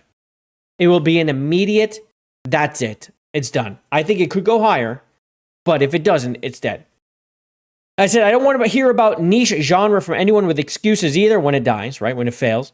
Bungie isn't out here spending $250 million to ship a niche game that this was aiming for mainstream. And someone's giving me shit saying, oh, but it's 80,000. It's mainstream. Blow, are you dumb? I'm like, that's not what I'm saying.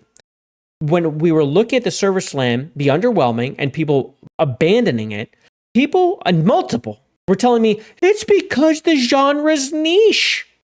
No, it isn't. An extraction shooter. First of all, it's a first-person shooter. Immediately, it's not niche. What? Because it's extraction, it's niche? It's not. Arc Raiders proves you wrong immediately. Arc Raiders is casual.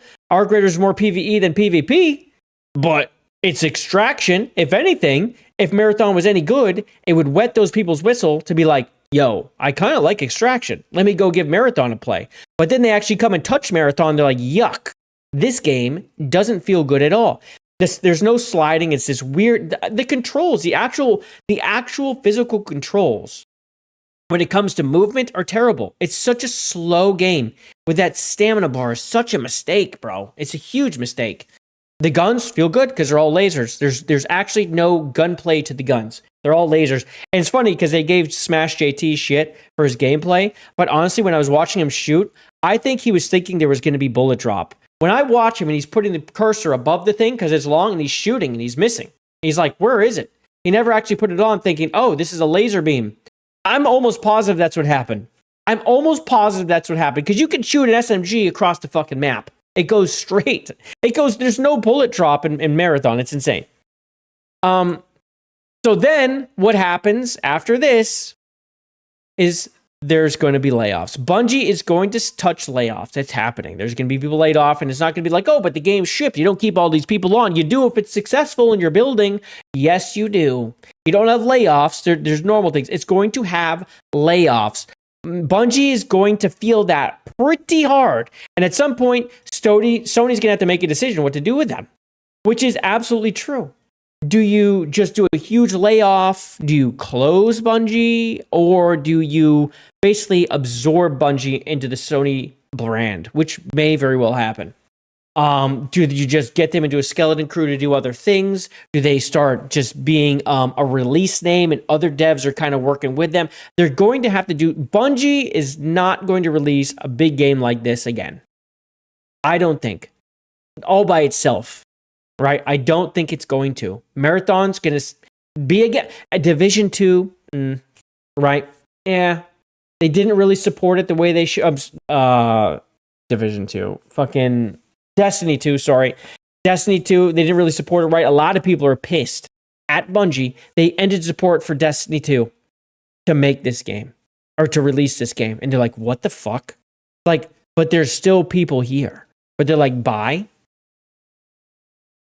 Bungie lost their independence after the delay. You're right, they did. They got a lot more oversight, which is true. Halo 1 and through 3, no layoffs. Yeah, they just kept making good games. Exactly.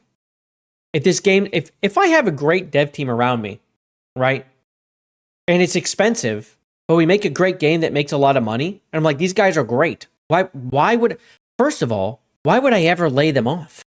I would start making a group to help maintain the game. And I'd be like, listen, guys, we made all this money. Let's go make another one. Let's make another game. It's a little early for a sequel, maybe, but we can build off what we learned and let's create something else. Like, what else do we have on the table? Obviously, these would be things we already do. But like, all right, we can make game B, I think. Start working on that and get the other team going. Get the leads going. Get people internally to start learning and learning up. And then you have a lot of the cross-pollination. They're working over here on our not marathon game. And then you have the other team. You don't lay them off. You continue down the road with the next project. When you see the layoffs, it's not a good sign, right? That means you failed. When you see the out, it's not like, oh, but they released the game. No, if you're successful, you're making the next game. You start working on the next game with all that money, right? That's the whole freaking point. Unless you're Fortnite, and then you're just like, no, we're doing this forever. Yeah. Although with Epic, it's a whole different situation. That's the way it was before Wall Street got involved. Yeah, Wall Street doesn't help anything, really. It's true. I'm not a big stock market guy. I think stock markets do hurt a lot of creativity. Hold on just a sec.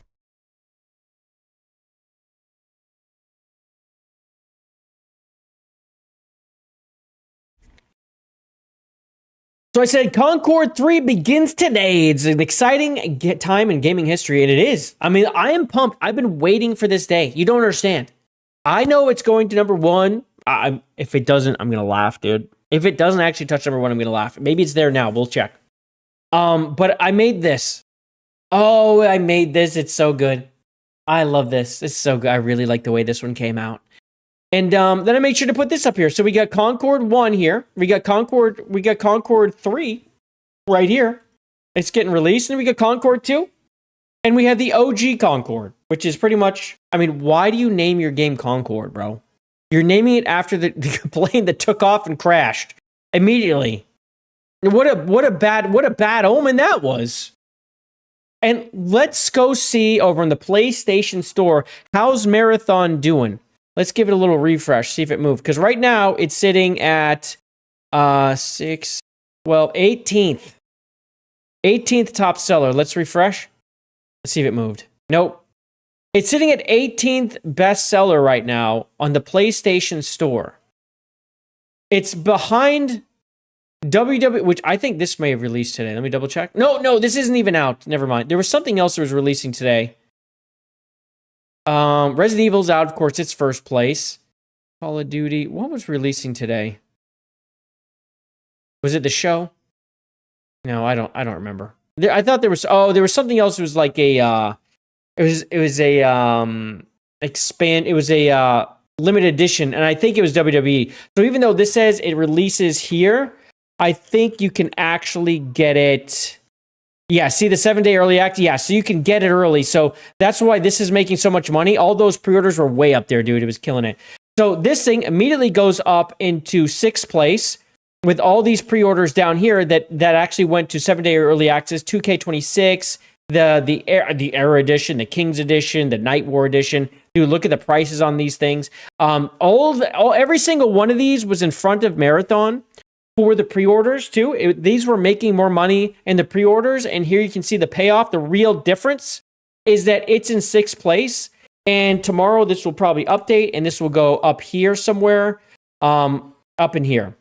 And then Marathon might settle down here somewhere. We'll see. We'll see exactly where it goes. But this is the situation. It's not doing great over there. Yes, Slay the Spire 2 is in early access on Steam. Yup. It absolutely is. And let's talk about it right now, Smash, because I was just kidding. Look at this. Marathon's been out for 2 hours. Now, once it was out for 2 hours, I went and took a peek, and we're going to take a peek again. But this is what I said. The global top spot had been snagged by Slay the Spire 2. It never let Marathon sniff first place, which released into early access today. Right now, this $25 game is pulling more revenue than Marathon, a $40 game. Marathon hit a peak of 86,712 and has dropped slightly. At this point, had gone down a little bit. I couldn't tell if it was for sure going to trend down or if it was just getting a little peak back up. It just kept going down, though. It never went back up.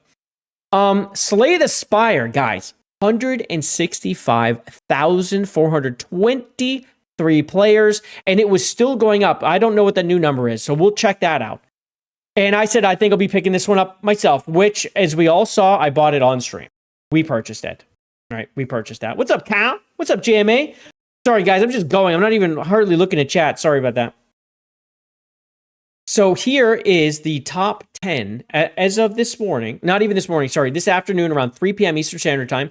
Marathon had been out for 2 hours at this point, and I had predicted it would go to number 1. Meanwhile, Slay the Spire has snatched that first place. So when Slay the Spire Marathon, okay, this is so funny. Oh, I really, really hope Slay the Spire never lets it touch first place. This is just like content gold if it never touches first. It would make me wrong saying it would get first place, but for the best reason. The best reason, because it literally got cut off. Like when you're going to go take the exit, but some assholes just goes across 3 lanes, and you're like, God damn, and then they're in front of you, and you're going slow now, but you're not going as fast as you want. Yeah, get fucked. Get fucked, Marathon. It's great. So, of course, Resident Evil Requiem, still doing phenomenal. 4th place. So, reminder, when it released last week, it ended up number 1 overall for the week, okay? Number 1 overall for the week. That is a big deal. And if we go over here and look at... Let's go look at the weekly top real quick. Weekly top sellers. Resident Evil Requiem number 1, right? And then you scroll down to 9th place Marathon on pre-order week. People are like, yeah, pre-orders. No one pre-orders games. Oh, they don't. Oh, well, let's go look at the week prior. Oh, look, Resident Evil Requiem on pre-order week is in 2nd. And remember, people were giving me shit saying, but the reason that Slay the Spire is actually in 1st is because it's $25. This is $75. This is $70, bro. They will always find an excuse. Yeah, but it's beating it because it was a $70 game. I'm like, oh yeah, okay, but we're good. So just an excuse for everything. That's fine. We're good. We're fine. So yeah, that was fun. And then I showed the pictures. Of course, we'll go look at the actual numbers here. So let's go look at let's refresh. Let's see. We had Slay the Spire and Marathon. Okay, let's see. Have they switched positions? Go. No. Has anything moved? We're going to do a whole refresh. No. So Marathon is still in 2nd. Slay the Spire is still in 1st. It's holding. This is the best news. It's so funny. Everything's funny. Let's go see. So it's got all-time peak players, 87,755. Has it gone up? See, this is kind of what I said. Will it go back up? Wait. We're looking at the wrong thing. Like, will it go back up? Okay, so it has recovered a little bit. And if we go back and look at my original, it was 86,712. So now we're sitting at 87,755. It looks like it's plateauing. It's right around there. We are right now, as we watch this, looking at its peak just under 90K, which again, when we go back and look at what Jay said before release, I said it's going to get between 80 and 90K as its peak. We'll see again what happens on Friday and Saturday, Sunday. Could go higher because I originally thought 120. But it's pretty much going right back to where it was. Now it's nighttime. The people at night are home and they're playing it. And that's that. But Slay the Spire, let's go see how this ended.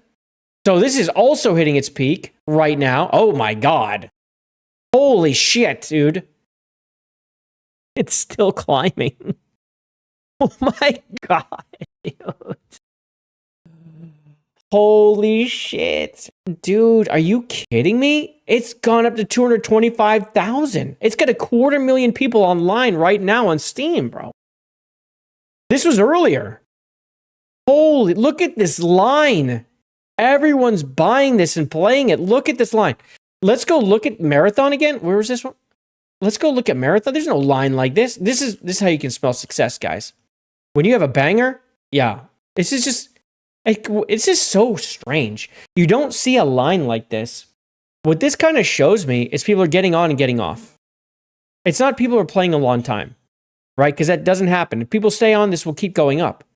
People are getting on and getting off. That's exactly what's happening. That's the only way this stays flat like this. Usually it would just dip down and then it could come up. But people are getting on and they're jumping off. I wonder what the average playtime is today. I don't think it's very high. This is very strange. Very strange indeed. Wait, what was your prediction, Smash? How much did you think? They're saying you missed it by 11,111? What? Did you have a very specific number? So here's something else that I noticed. Well, I didn't notice, but Grums noticed.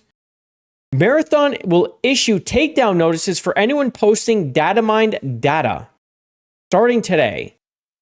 And it says, this is kind of strange because generally data mining, so when people data mine, they're looking in the files that they have on their computer and the game that they purchased from the company, right?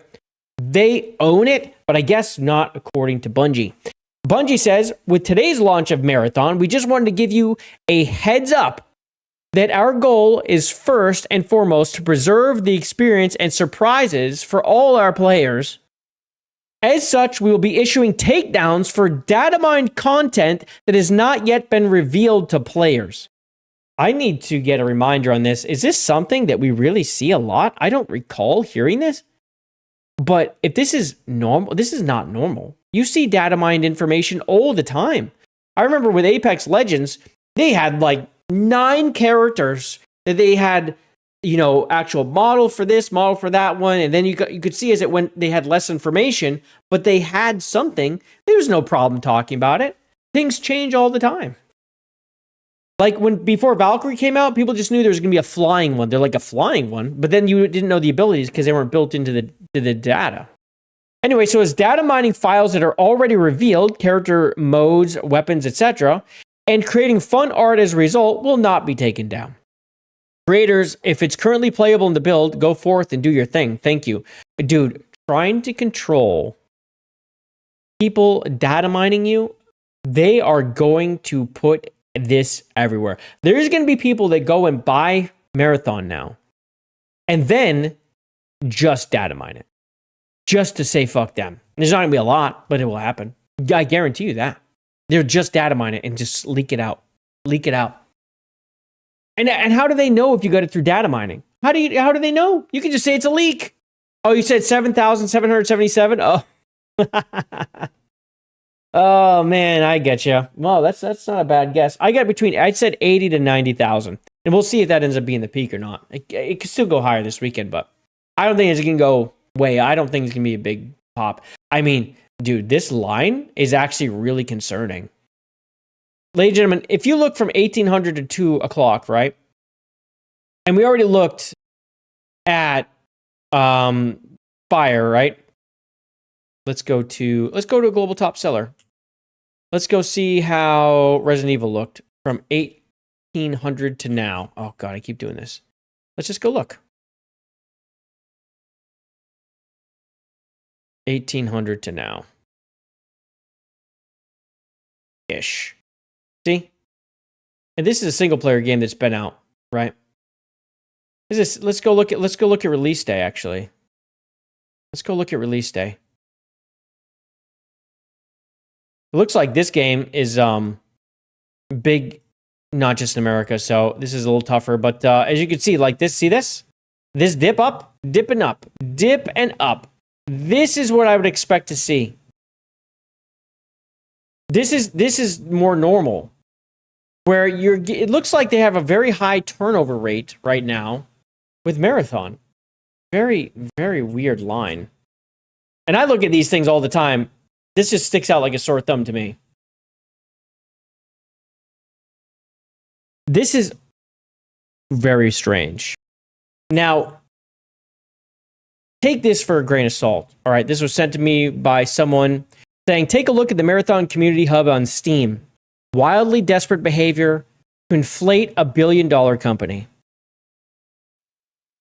60 copies, Marathon giveaway, winners announced and blah, blah. I'm giving away 60 copies of Marathon to help boost the Marathon Discord community. So yes, I'm not doing this for no reason. I'm doing this for gains too. 30 winners will receive Deluxe Edition. 30 winners will get a Standard Edition. Please do not Steam award me since Steam does not give points anymore. When you awards, just keep them to yourself. I'm only here to give back to the community. 100 copy giveaway to Own the Chuds real. After watching Asmongold's video saying this game is a failure, I have decided to help Bungie by giving away 100 copies of this game. To get the chance to win a copy, you leave a comment saying, what's your favorite game? Let's go, runners. I am giving away 50 copies of this game. Hey, y'all. I have a blast of a year at work, and during stressful moments, I came back to Destiny 2 to relax so that the next day I could be a rock star again at work. My job is very good, and since I'm thankful to the community of Bungie, I want to give away 50 copies of this game. Just reply with your favorite movie, and you are entered. Good luck. Winners will be notified before launch. I am giving away 100 copies of this game. Legit. Hey, y'all, I have had a blast. Oh, this is the same. This guy's just giving them away. Is this Vantager again? No, it's another guy. It's another guy. No, this is another guy. I have a blast of a year at work, and during stressful moments, I came back to Destiny 2 and realized, wait, is this the same fucking guy? This guy, Danny. Vantager. I feel like those last two are the same person. Just reply your favorite movie. What the fuck? I don't know if they're spam. I don't know. Should we go look? Go to Steam. Let's go to fucking Steam and check it out. Let's go check this out. Store. No, we don't want to hear that again. We don't want to hear that anymore. Where is the community hub? It's down here, right? Don't make me a lot. Wait, wow. Okay. Oh my god, let's go to their threads. Oh my god. Dude, where do I get to the community hub from here? I never go this way. Not recommended by Charlie Tweets Detected. It's like Apex and Arc Raiders, you guys. Totally is. Oh, here it is. At the top. Duh. Community hub, discussions. Dude, these people are counting by 1,000. Mogged by Slay the Spire. Wait, are people just in here shitting on it? Mogged by Slay the Spire 2, Cope. Current error. Game is incredibly fun, but nobody talks. I noticed this. They add the VoIP. No one talked in the game. I was like, dude, are you kidding me? Why they make us soldiers at such a disadvantage? Generally impressed. Game is incredibly fun. No one. BattleEye not launching. Way more fun than Arc Raiders. No Linux support in 2026 is pathetic. Bungie. That's what made me say no sale. Server Slam rewards. 100. There, look. 100 copies giveaway to Own the Chuds. Real. Look at this. Oh my god. I should enter? What's my favorite game? I'm going to reply. I'm going to go reply. My fave game will be Marathon. If I win...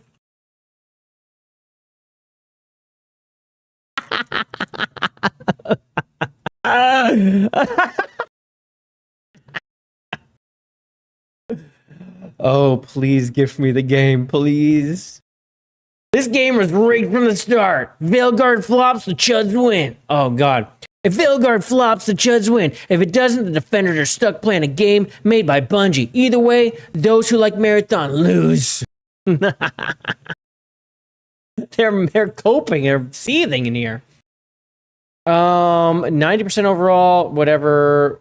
What was that, haters? Official laugh. 84K in game. Dude, we know this is going to happen. Asmon Gold confirmed this game was dark woke. Major disappointment, can't lie. I've been playing Bungie games since Destiny 1. Wait, is it dark woke? I haven't seen this thing. I got to see this. There's slop code. I mean, this game is slop coded. It's fucking horrendous. The look of it is horrendous. And still will be giving Marathon a shot. But when I was watching Asmongold recently, he began to talk about Marathon and how dark woke it was, which was a massive bummer. He basically hard confirmed that one of the devs was in favor of political violence against their opponents. And that a good amount of the devs were part of a neo-white plus community, which is also a pretty bad sign. Okay, I gotta look at this. The front slop is crazy in the game. And the fact they're doubling down, like, yeah, front slop. I'm like, dude, are you kidding me? They marked it as answered? What? Okay. Let me search. Can I search give?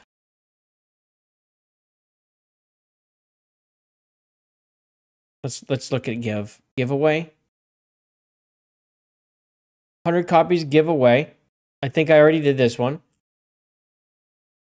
Decide to shut down How long before they decide to shut down servers? Personally, I give it a month or two before Bungie internally realizes that the game is dead. It'll be the same exact situation with Highguard. It's going to be different because they got money up front. This is what I was saying. It will actually last and just kind of be strung along. 100 here we go. Another one. 100 copies. Oh my God, dude. Anyway. I'm getting caught up in this. So, this Morgan Park fella. This is something that we keep seeing Morgan Park do. This is crazy. I mean, imagine having this on your resume. Supporting these games. The Marathon server slam consumed my weekend. 21 hours later, I've gone from meh to believer. Have Morgan Park done this before? Highguard is fine when you don't have an internet in your ear telling you it's nasty. Oh, nice to know, Morgan Park. After 5 hours of exploring the galaxy and ghosting past stormtroopers, Star Wars Outlaws is finally winning me over. I finished that game. It's horrendous. I made myself finish it because I thought maybe the ending will be good. It wasn't. 8 hours in, Suicide Squad doesn't seem like the disaster some were waiting for. Okay, sounds good there, Morgan. I played 6 hours of Assassin's Creed Shadows, and folks, I think this one was worth the wait. Uh-oh, I played 7 hours of Concord this weekend and immediately want back in. Morgan Park, are you kidding me? Concord 1, Concord 2, Concord 3. They're great, guys. Trust me, bro. Holy crap. This is legacy building. Morgan Park out here building a legacy while I'm just yapping on the internet. Well, good for him, her, whatever the fuck a Morgan is. Good for you. That's going to take our marathon coverage to an end. I knew it was going to be a big one, but my God, was it worth it. But we're not done talking about extraction shooters because Arc Raiders, have you guys heard about this? Arc Raiders Discord bug dumps DMs to logs. Do you hear that again? The Arc Raiders Discord bug dumps DMs into your logs. It's a privacy nightmare. Now, this is we're on NoClip 360. This is Grum's AI thing. So I'm using it because fuck it. It's cool. Let's read about this after I get a sip of water. Suicide was so bad. And then what's funny, remember, Suicide Squad also got a big delay because people saw the gameplay. They're like, what the hell is this? And then it released and we're like, but it's almost exactly the same gameplay. And you did not fix Harley Quinn. Yeah, remember when they first revealed the gameplay for Suicide Squad? People were like, dude, this looks terrible. What are you doing? This looks awful. They didn't really fix the game. Arc Raiders turned a routine Discord integration into a local surveillance operation, logging players' private DMs friends' presence data, and full bearer authentication tokens in plain text files on their own machines. Now, what this means is that something was happening where it was pulling all this text in there, but it was putting on your machine. It wasn't taking it, it wasn't leaving. That's our understanding of this situation. But it was basically decoding everything and putting it into plain text onto your computer. And it had something to do with the integration with Discord. Not good. All right, distributed system engineer Timothy Meadows uncovered the issue on March 3rd, 2026, after analyzing logs. What should have been limited to rich presence updates instead vacuumed up message create events from private channels, complete with message content, timestamps, and user IDs. Data no game has business touching. True. And it's kind of interesting how they were able to link up with Discord and get it. You would think Discord would deny it, like it would not work, but clearly it's based on whatever the game's doing and if they're going to be able to, if they decide if they can grab it or not. So now you kind of wonder, well, how many games out there can just do this if they want to with your Discord integration? Which I don't integrate my Discord with shit. But I mean, I'm sure plenty of people do because they're like, oh, I can link this. And then a lot of times there's a reward associated with it. So they're like, yeah, I want the reward. Boom, boom. And I think actually they did have rewards on Discord for playing a certain amount of time. So it's very possible a lot of people did it. It's like do this for 15 minutes kind of thing. Embark Studios' response was swift but telling. A statement from their official Discord server promised a hotfix to disable SDK logging alongside a deeper audit of other issues or for other issues. They insist that no data left players' machines and that they have not and will not review or keep such information. Yet Meadows couldn't even report it properly. Their bug bounty link was a dead end, absent from these listings. As of March 5, the hotfix rolled out, but the damage lingers in shared crash reports or overlooked logs. Oh yeah, so if it pulled all that shit, it's there. I mean, they're not going to delete your files. It's sitting there on your computer. So, ladies and gentlemen, I'm going to put, if anyone has this and you think you did it, you linked it, I'm going to link this. There's a link right here. You put this in, switch the username to your username to go into the Discord log and delete that, okay? Delete it. Let me go ahead and pop this into the chat real quick. All right, we'll put this over here and over on Rumble, which is very quiet tonight. Rumble, very quiet. If anyone, I see we have viewers on Rumble. If you're there, say hi. X and Reddit erupted with player directives, delete the Discord log, change your Discord password, disable integration immediately. Steam discussions echoed the alarm, branding it a massive security flaw. This wasn't remote hacking, it was an opt-in negligence, exposing third-party friends data without consent. Dude, this is so AI. This is like such an AI paragraph. It's unbelievable. Embark handed players a privacy grenade. The pin was already pulled. Dude, this is so AI. That is an AI heavy, but this is AI stuff. It's whatever. Dude, the comments are funny. By the way this whole site works, they're all AI. I don't know how it is decided what they're going to write about. If Grums has to go and say this, or if it just goes and is doing the webs like what's popular, boom, and it's pulling it. I don't know. But anyway, the comments are also AI. So this person does not have a user account. It's just none. Arc Raiders Discord bug, dump DMs and tokens, follow the money. Embark's auditing is just covering for selling players' data to fund their next flop. That connect the dots. Plain text tokens don't leak by accident. And then this person replies, Embark confirms the logs were local only. No server upload. Fix rolling out tomorrow per their Discord audit. Your tinfoil hat needs an update. And then this one said, this backlog forever dad says, who has time to check Discord logs for DM dumps when I got kids' bedtime and work at 6 a.m.? Embark, fix that crap fast. Frame Snob Ultra says, console peasants safe from Discord mess. My 4090 rig laughs at Embark amateur logging while I run Arc Raiders at 4K, 144 hertz uncapped. They all have personalities. It's so stupid, but yet I always read that.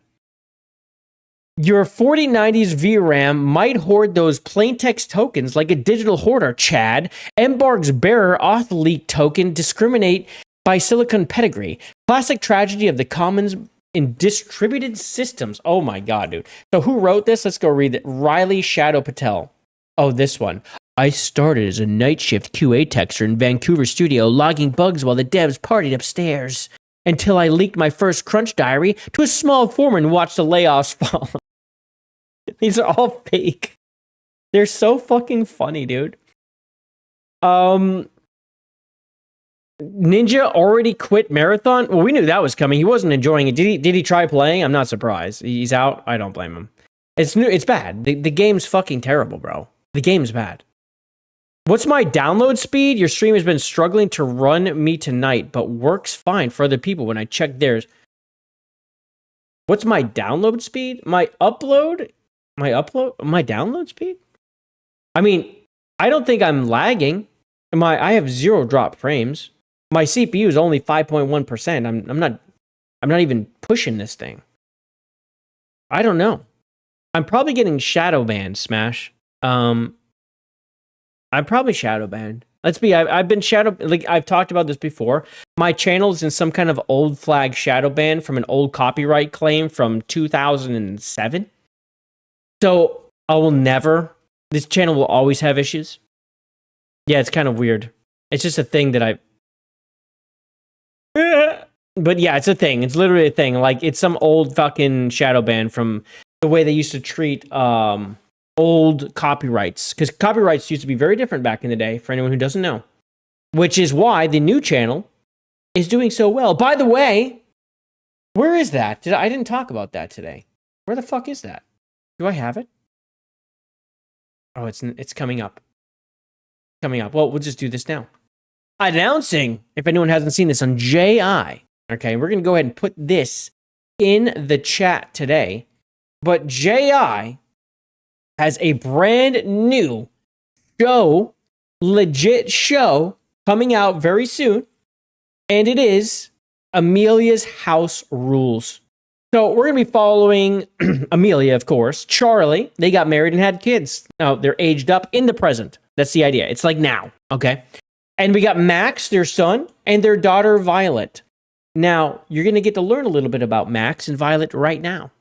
Max is very gung-ho, very based, very much like her. Violet is a teeterer. She is going to be wokish, but you'll see how it works out. There is a point to all of it. Yeah. There's a point to all of it. She's going to be a little, not woke, but she's in high school. She's teetering. She pushes back a mom. Charlie's going to be that middle guy who's like, trying to, keeps everyone happy, but very supportive of Amelia. It's going to be a lot of fun. Yeah, no, YouTube's totally going to fuck with me, dude. Like right now, my views will go up and they'll go down. And they go up and they go down. But no one's leaving. It's just what it does. It's a constant thing. It's weird. I don't know what it is. Like 8 will disappear. Then 9 will show up. It's like, yeah, that's not real either. It's all fake. Yeah. YouTube hates me. That's why I just need people to send me viewers, because that's the only way to grow, just to actually, because I don't show up unless people follow me. And even then, it's questionable. But yeah, we get the logo right here, Amelia's House Rules. There's their house. It's one of those splits you see in Yorkshire, which is where they live. So it's one of those splits. They live in the green door and their neighbors are in the brown door. They also have neighbors to the side and neighbors over there and neighbors behind them. It's one of those situations. But yeah, this is their backyard. We're going to have a whole situation going on back here. It's going to be great, dude. The first episode is going to upload either tomorrow or Saturday. I'm very close to done. I am done the entire show itself. The show is done, but I'm working on the intro and then the intro to the intro, right? You have the regular intro, but I'm going to have like a very short, this is the pilot episode. Please share it and follow kind of thing, But that won't take long. It's the intro. The intro has to be good. It's going to be the intro, and I'm about halfway done. I worked on it today, but I was very busy. I keep getting pulled everywhere. I'm going to let the wifey know I'm just working on that tonight. I'll rub her feet for like 5 minutes, and I'm going to come over here. Don't let her know. Hopefully she didn't hear me. Ninja's not even angry. He's apathetic. Dude. Do you have the clip? Do we have a clip for this? I want to check it out. Ladies and gentlemen, female players are an overlooked opportunity for growth in the industry. The research firm says this. Once again, I need to scream this. Gatekeep your hobbies. Don't let them make this shit. This is exactly where we are today. They've tried to get women in here, okay? And it has ruined games. That's exactly what doing this is. And all this really does is yip, yap, yap, yap about the 46,000 respondents, okay? And then they try to say female players represent 48% of the gaming population. This is a lie. So let me explain why this is a lie, but how they create the lie or misunderstand the data. It's one of the two. What they do is they get a group of people that are gamers together in a room or online or whatever. They get men and they get women. They don't go out and just randomly get them. They say, we need this many men and this many women. And from that, they say, well, of our group, 48% are women. 48% of all gamers are women. That's how it's done. We know it's not true at all, especially when you don't count mobile. Mobile, even men dominate, even in their thing. Even in their thing, there's more men playing mobile than women. Okay? Look. Console gamers. There's 99 million more male gamers. 99 million. PC gamers, 118 million more. Smartphone gamers, 34 million more gamers. Tablet gamers, 6 million more gamers. There's more gamers that are men. Period. And by a lot. And this is by selective, right? This is selective. They're selecting their group. They're making the group from gamers. And they're saying, this many men, this many women. You have to go out on the street and be like, are you a gamer woman? Yes or no? They say no. And you go, one, not a gamer. Are you a gamer man? Yep. One is a gamer. Are you a gamer woman? Nope. No gamer. Are you a gamer man? Yep. Oh, he is too. Are you a gamer woman? No. No gamer woman. Another man? Yep. Back and forth. You have to do that. You can't just get a group and be like, this is our core study group. This is who we have. We've chosen men and women equally, just about. And now it's like, oh, 48% of the women. Well, then 48% are women. And that's exactly how it's done. I won't tell Smash at all, nobody. Can I pull it up live? We're going to watch it live. Let me go check out Smash's thing real quick. He posted. But yeah, I'm super looking forward to this. Again, if you don't follow J.I. What's up, Roadkill? Good to see you, buddy. Nice. Thanks for hanging out. If you don't follow J.I., please do click the link and check it out. I'm telling you, this is going to be a great show. It's going to be great. You're going to love episode 1. And I already have episode 2 and 3, working on the writing of them. This is going to be rolling. So hopefully I'll release an episode, then maybe a music video in between episode, as I'm working on things. Because this took a long time, though, to set up. A lot. I worked on this for 3 weeks. Because I had to make the family, come up with all this stuff, great storyline, how's this work? And then come up with 4 different episodes, 5 different episodes, I think, what they're about. And all right, which one should be the pilot? I write a little bit of all of them so I have an idea. And then I'm like, all right, this one's going to be the pilot. Write the episode, rewrite it, edit it, rewrite it again. There it is. Boom. And then I'm going through them little tiny edits. Boom. Make the thing. And you have to make it in order, really, with this type of stuff. So, anyway, you're going to like it. It's about 8.5 minutes long. It's a solid show. You're going to like it. Let's go check out Smash JT on X real quick.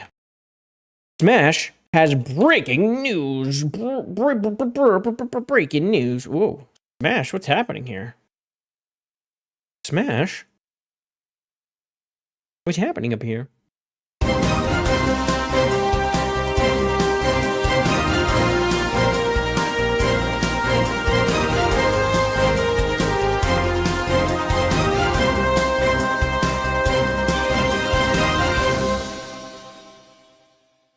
Ladies and gentlemen, this just came across my desk here on the VIPER BYTE, but it seems like Ninja has quit Marathon already. Not that I can really blame him. He did play the server slam, was not impressed, but he calls it quits on Marathon. He is done. We have his 56-second clip coming to you live on the Viper Byte, hosted by JayViper. And that right there is Ninja, the famous guy who played with Drake. It's true.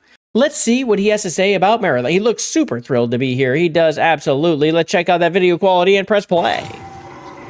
And we go back and press play again. Okay.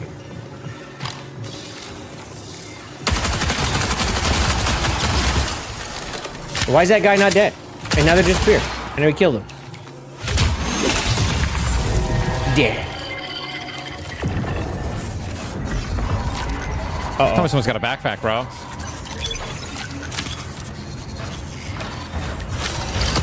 Oh, no, an AI. Dude. Fucking leave! It didn't make a sound. AI is harder than real players, bro. I can't stand this game. Holy shit, dude. It didn't make a sound. Am I crazy? Let me put my other earpiece in. It didn't make a sound. Dude. I'm on the get me out, bro. And what's crazy is that the AI is so loud. Why are the colors pastel? Dude, this game has like a bright green pastel teal house, a bright red house, a bright yellow house. So you can say, I'm in the bright green house, you guys. Meanwhile, no one talks. Dude, was there a sound? Let's listen. He was looting, and then it came. Let's hear.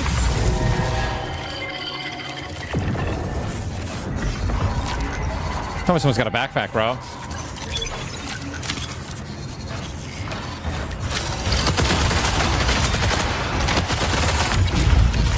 Dude.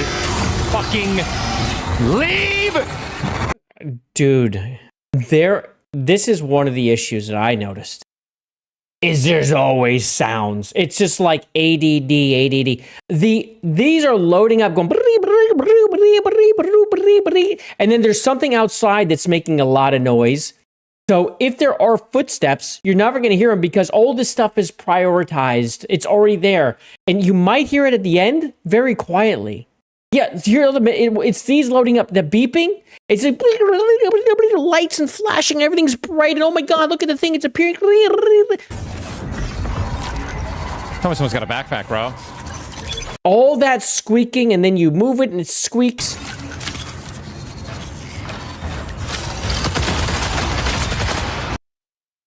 And the big clanker just walks in like he's a ghost. I think I heard it right there. You could finally hear it like junk, junk, junk, but it's like everything's going. You don't need all this sound. The UI sounds crazy. Tell me someone's got a backpack, bro. There it is. There it is. Dude. Fucking. But the other thing is the sound carries on in this game. So you hear clunk, clunk, and it's all around you. You're like, where is this thing? And it's outside, or it's upstairs, or it's downstairs. Like, there's nothing controlling the sound. The sound is just loud all the time.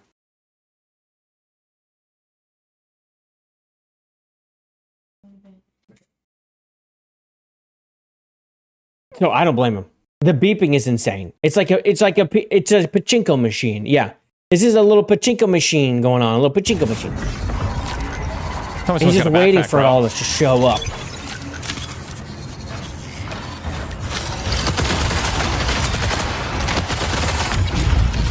Dude. Fucking. Dude, insane. He was at about half health. Oh, he's going up. Oh, he's getting healed too over time. And now he's getting his shield back. He wasn't even that bad on health actually then. Everything's like chunk chunk chunk. I don't blame him. I don't blame him. We're reposting. GG, thanks for that. Thanks for that breaking news, Smash. The communists are at it again, ladies and gentlemen. New York bill would ban AI from answering questions related to medicine, law, dentistry, nursing, psychology, social work, engineering, and more. This is First Amendment crushing. That's all this is. Sorry, guys. We control the information, not AI. You can't ask AI about this. So that's just a thing to keep in mind. Yeah, there we go. Savvy. This has nothing to do with protection and everything to do with control. 100%. That's all it is. Can we ban New York? Ooh, that would be nice. See, this is my thing. WebMD has been giving people medical advice for 20 years. No one's tried to ban it. Dude, and they'd be like, you know what, don't necessarily take advice from WebMD, but it gives you an idea. And it's not even close to effective as asking AI, which can actually answer it in a more smart way than a monkey chart. Oh my God. There's a thing called average weighted normals on 3D objects, and there's almost zero average weighted normals. That's why everything has this like 2005 grand looking shading to the art. Oh, dude, I don't even know what you're talking about. That is another language you're using. If you could just, when you're in here, IB, can you just use English? That's crazy. I don't know what you're talking about, bro. Yeah, I don't know what you're talking about, bro. But in the end, I think it's just clear that Marathon ain't it, bro. Now, let's go see, though. Let's go see. Now, we did see that it was at the highest peak, but it looks like it was ending. It looked like the peak was ending. It just barely beat the other peak by like 1,000. Where are you, Marathon? Here you are. Oh, nope, it went up a little more. It's at 88 now. It's just kind of wiggling up. It's just it's planing, and before it was like 87, right? Yeah, because it was 86 earlier. It was at 87. It's at 88. It is just barely peeping up there. But maybe all those free games that were given away on Steam, maybe those are all just getting used now. Can we build a wall around New York? Why New York? Because it's a Marxist hellhole with 20-some million people we can get rid of. Now, when we say New York, we mean New York City. We should just get rid of it. Yeah. Yeah, it's got 88,000 concurrent on Steam right now. It's doing okay. Oh, look, it just went down. See? Here we go.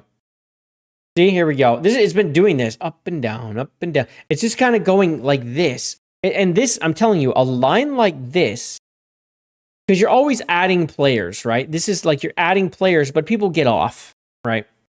But to me, when it looks like this, you don't see the dip and rise. The rise is not happening. It's because people's playtime is short. They're not giving it much time. There's a lot of people walking out of the game. I don't think people are. Yeah, people. Well, let's go. Make up your mind. 86 or 83. I mean, what, or 89. So, it's got. Why is it split up like this? It doesn't have a whole lot of reviews, but it does have some negative. It's about 86% right now. Positive, which is going to happen because I think the percentage here, the rating, the grading was massively helped by the server slam. The people who really didn't like the server slam that tried it aren't getting tricked into buying the game and then blowing it out here, giving them a bad review and returning it.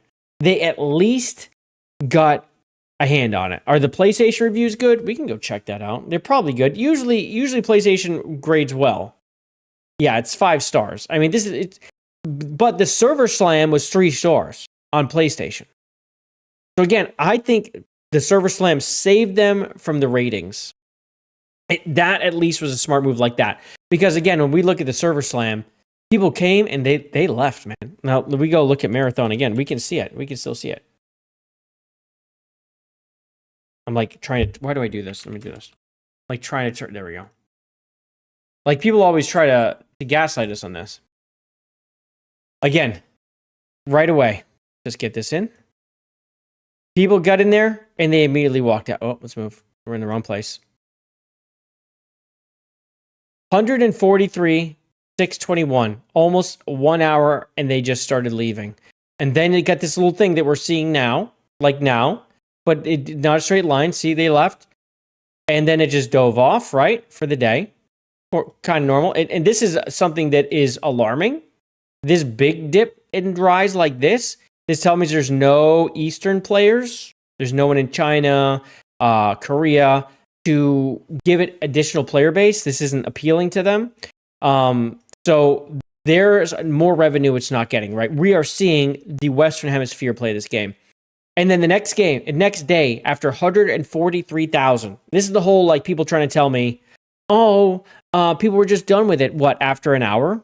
Again, an hour and people left. Like, are you kidding me? No, they didn't download it to play an hour. Generally 2 days. You play beta for 2 days and then you're good. Usually. Even if you don't keep your stuff, it doesn't matter. It is an extraction shooter. By the way, they're going to lose everyone who goes by this, you're all losing your gear. Every season, it's resetting. So just prepare yourself. That's what's happening. Unless they do an ARC thing where make it like where you decide to do it by doing the expedition. I mean, but that's not what they said. They said everyone's losing it. So then they lost another 10,000, and then on Sunday they lost another 10,000. Now it's normal to see like some drops on a beta, but this is massive. The ARC Raiders didn't do this, and let's just connect ARC Raiders. Playtest. There it is. People try to say ARC Raiders did the same exact thing. I'm like, no, it didn't. It did not. Let's go look at ARC Raiders. This is always good to look at. Day 1, 189. Day 2, 185. There you go. There's your 2 days. Boom, boom. Almost exactly the same, right? There might be a couple people, but generally people come back because they had fun. And ARC Raiders, by the way, they had some serious bugs. Like you get stuck within your hand. Like they had problems. But people were having fun. And they're like, this game's going to be good. They fix the things. Like, there's a few things that get fixed. They're like, no way they don't fix this. You're going to fix this, right? And they're like, yeah, we're going to fix it. And they did, right? And then it dropped on Sunday, about 40,000, maybe a little less. But it dropped on Sunday, and then you don't really look at Monday. I mean, I didn't even look at Monday on the Marathon. Marathon was a joke on Monday. It was like 20,000. Dude, Marathon lost more people from its Thursday launch to Sunday than ARC Raiders did. From freaking, do you see what I'm saying? ARC Raiders only lost 40,000 people from Friday to Sunday. Now, Marathon released on Thursday. And let's go and look at it again. Just look at this. This is the difference. And it matters. Ah, it's so annoying. It's cutting that off. 43,000 to 63,000. It lost 80,000 people from Thursday to Sunday. ARC Raiders, 143, 64. See? 60,000. Marathon lost more people. And it had less people to lose. Isn't that crazy? 80,000 gone. And ARC Raiders had 60,000 gone. Now, if you want to say it's not fair because it's more days, fine. We'll go here. All right, so it lost 70,000 then. 70,000. Still more. And it had less to lose. It had like a double the percentage loss. If you think about it like that. Nerf makes cooler looking guns, no PvP. Well, I don't know if you necessarily need, like, when you say PvP, you mean like Call of Duty, like map kind of thing where you just fight. I don't think you need it. I don't think you need that stuff in Extraction. I wouldn't say that's necessarily a mistake. I don't think you need a campaign either. I really don't. I think if you just focus on something and do well, you're good. The issue is that Marathon does not do it good. It does not do a good job. Yeah, I don't think you need TDM. I don't think you need any of that stuff. I really don't. You don't need it. And there's plenty of games that don't add that stuff at all. Don't even add game modes because their one game mode's so good. And then maybe they'll add something else way down the line, like to just spice it up a little bit, or they'll have limited time events and things like that. That's what you see a lot, limited time events. But I think if you have a team deathmatch in this kind of game, it really will steal your Extraction shooter core, and you don't want that. I don't think that's a good idea. I don't think that's necessarily a good idea when you're making an Extraction game. If you're making an everything game, I guess, but I don't know. I don't think that would have been a great idea. Although it's Marathon, and I think this is such shit that it could have helped them. Yeah, maybe that could have helped them. But if they thought they had something good in their hands, I don't think that's necessarily good. I don't know. I don't think that helps. And I'm one of those people when it comes to a multiplayer online game, I think campaigns are a complete waste of time to make. Huge waste of time. Because you're putting all these resources to make a campaign, people are going to play through, and they're always like 6 hours long. Maybe 8. Is that really worth it? Like, does anyone really care? Almost none of them actually play it. True. Almost none do. Unless there's achievements or things they can unlock for their guns. They give them a reason to actually play, because generally they don't care. Marathon and multiplayer and campaign, but it was such a different game. If you're talking about if they made Marathon so it's not an extraction shooter and it was just a PvP campaign, now we're on the right track. But since they made an extraction shooter, I'm not against them making Marathon an extraction shooter because I think it isn't a bad idea. Because extraction shooters can be so good and they can be like, you can get really invested in one if it's atmospheric and really good.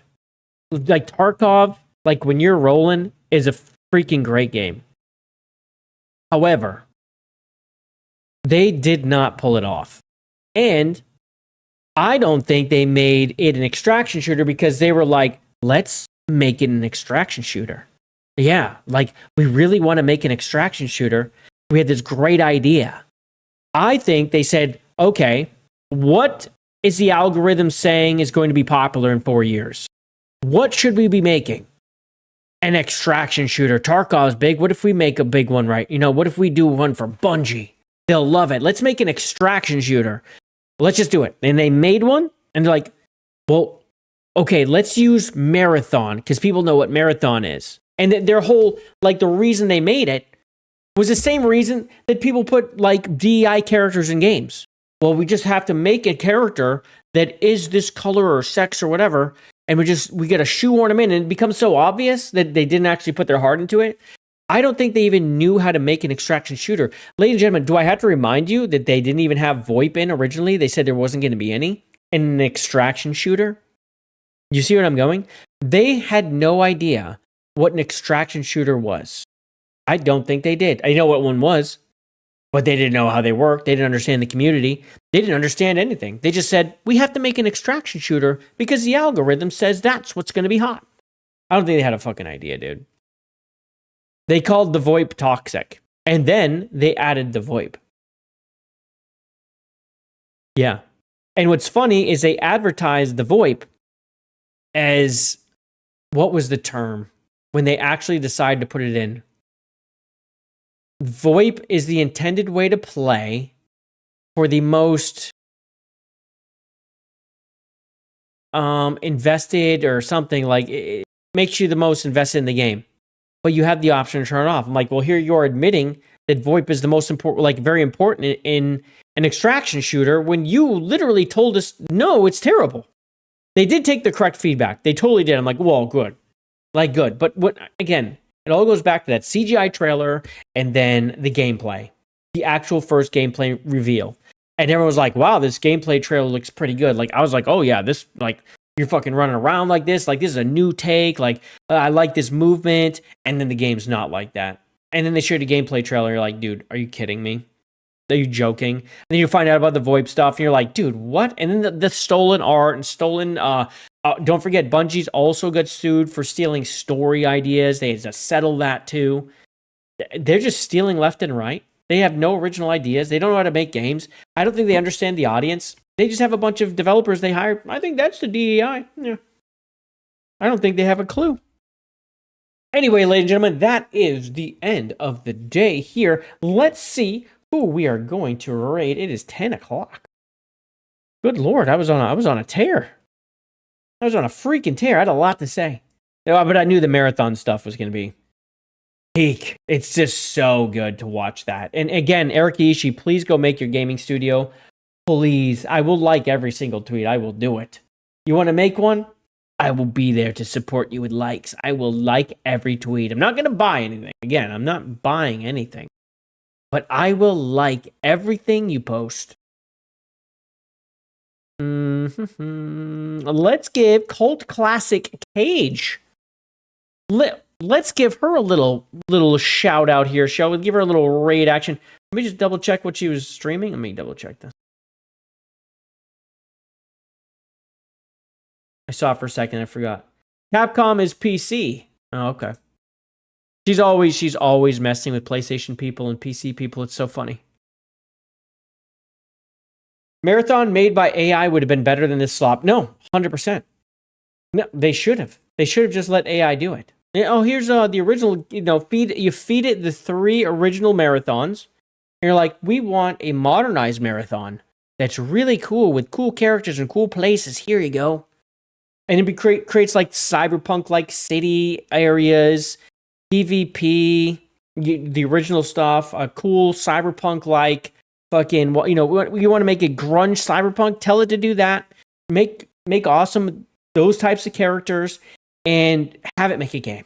And it will do better. At least it will get you going. Did a Bungie person admit to stealing from that person, or is it possible it was AI thing they covered up? That would be juicy. The person called them out. Yeah, the person called them out. AI, again, won't take your thing and paste it. I mean, it was pixel for pixel, bro. Pixel for pixel. Yeah. Like, they knew who it was. They said they left. If it was some old AI scraper, that would be hilarious, dude. And the stuff that it pulled was such bullshit. It's literally like a little tiny, like just like a little marking on a gun.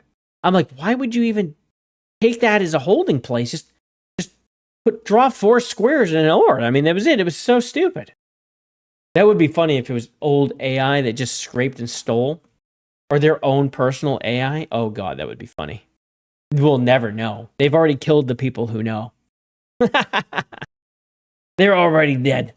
Yeah, they're already dead. We'll never find it. We'll never know that true story. They're dead with Seth Rich. They got Hillary Clinton to off them. That definitely happened. But anyway, ladies and gentlemen, that is it for me today. Make sure you follow J.I. Check out the new Amelia show coming very soon. I'm out of here. It's never goodbye. It's always see you next time. And I will see you next time.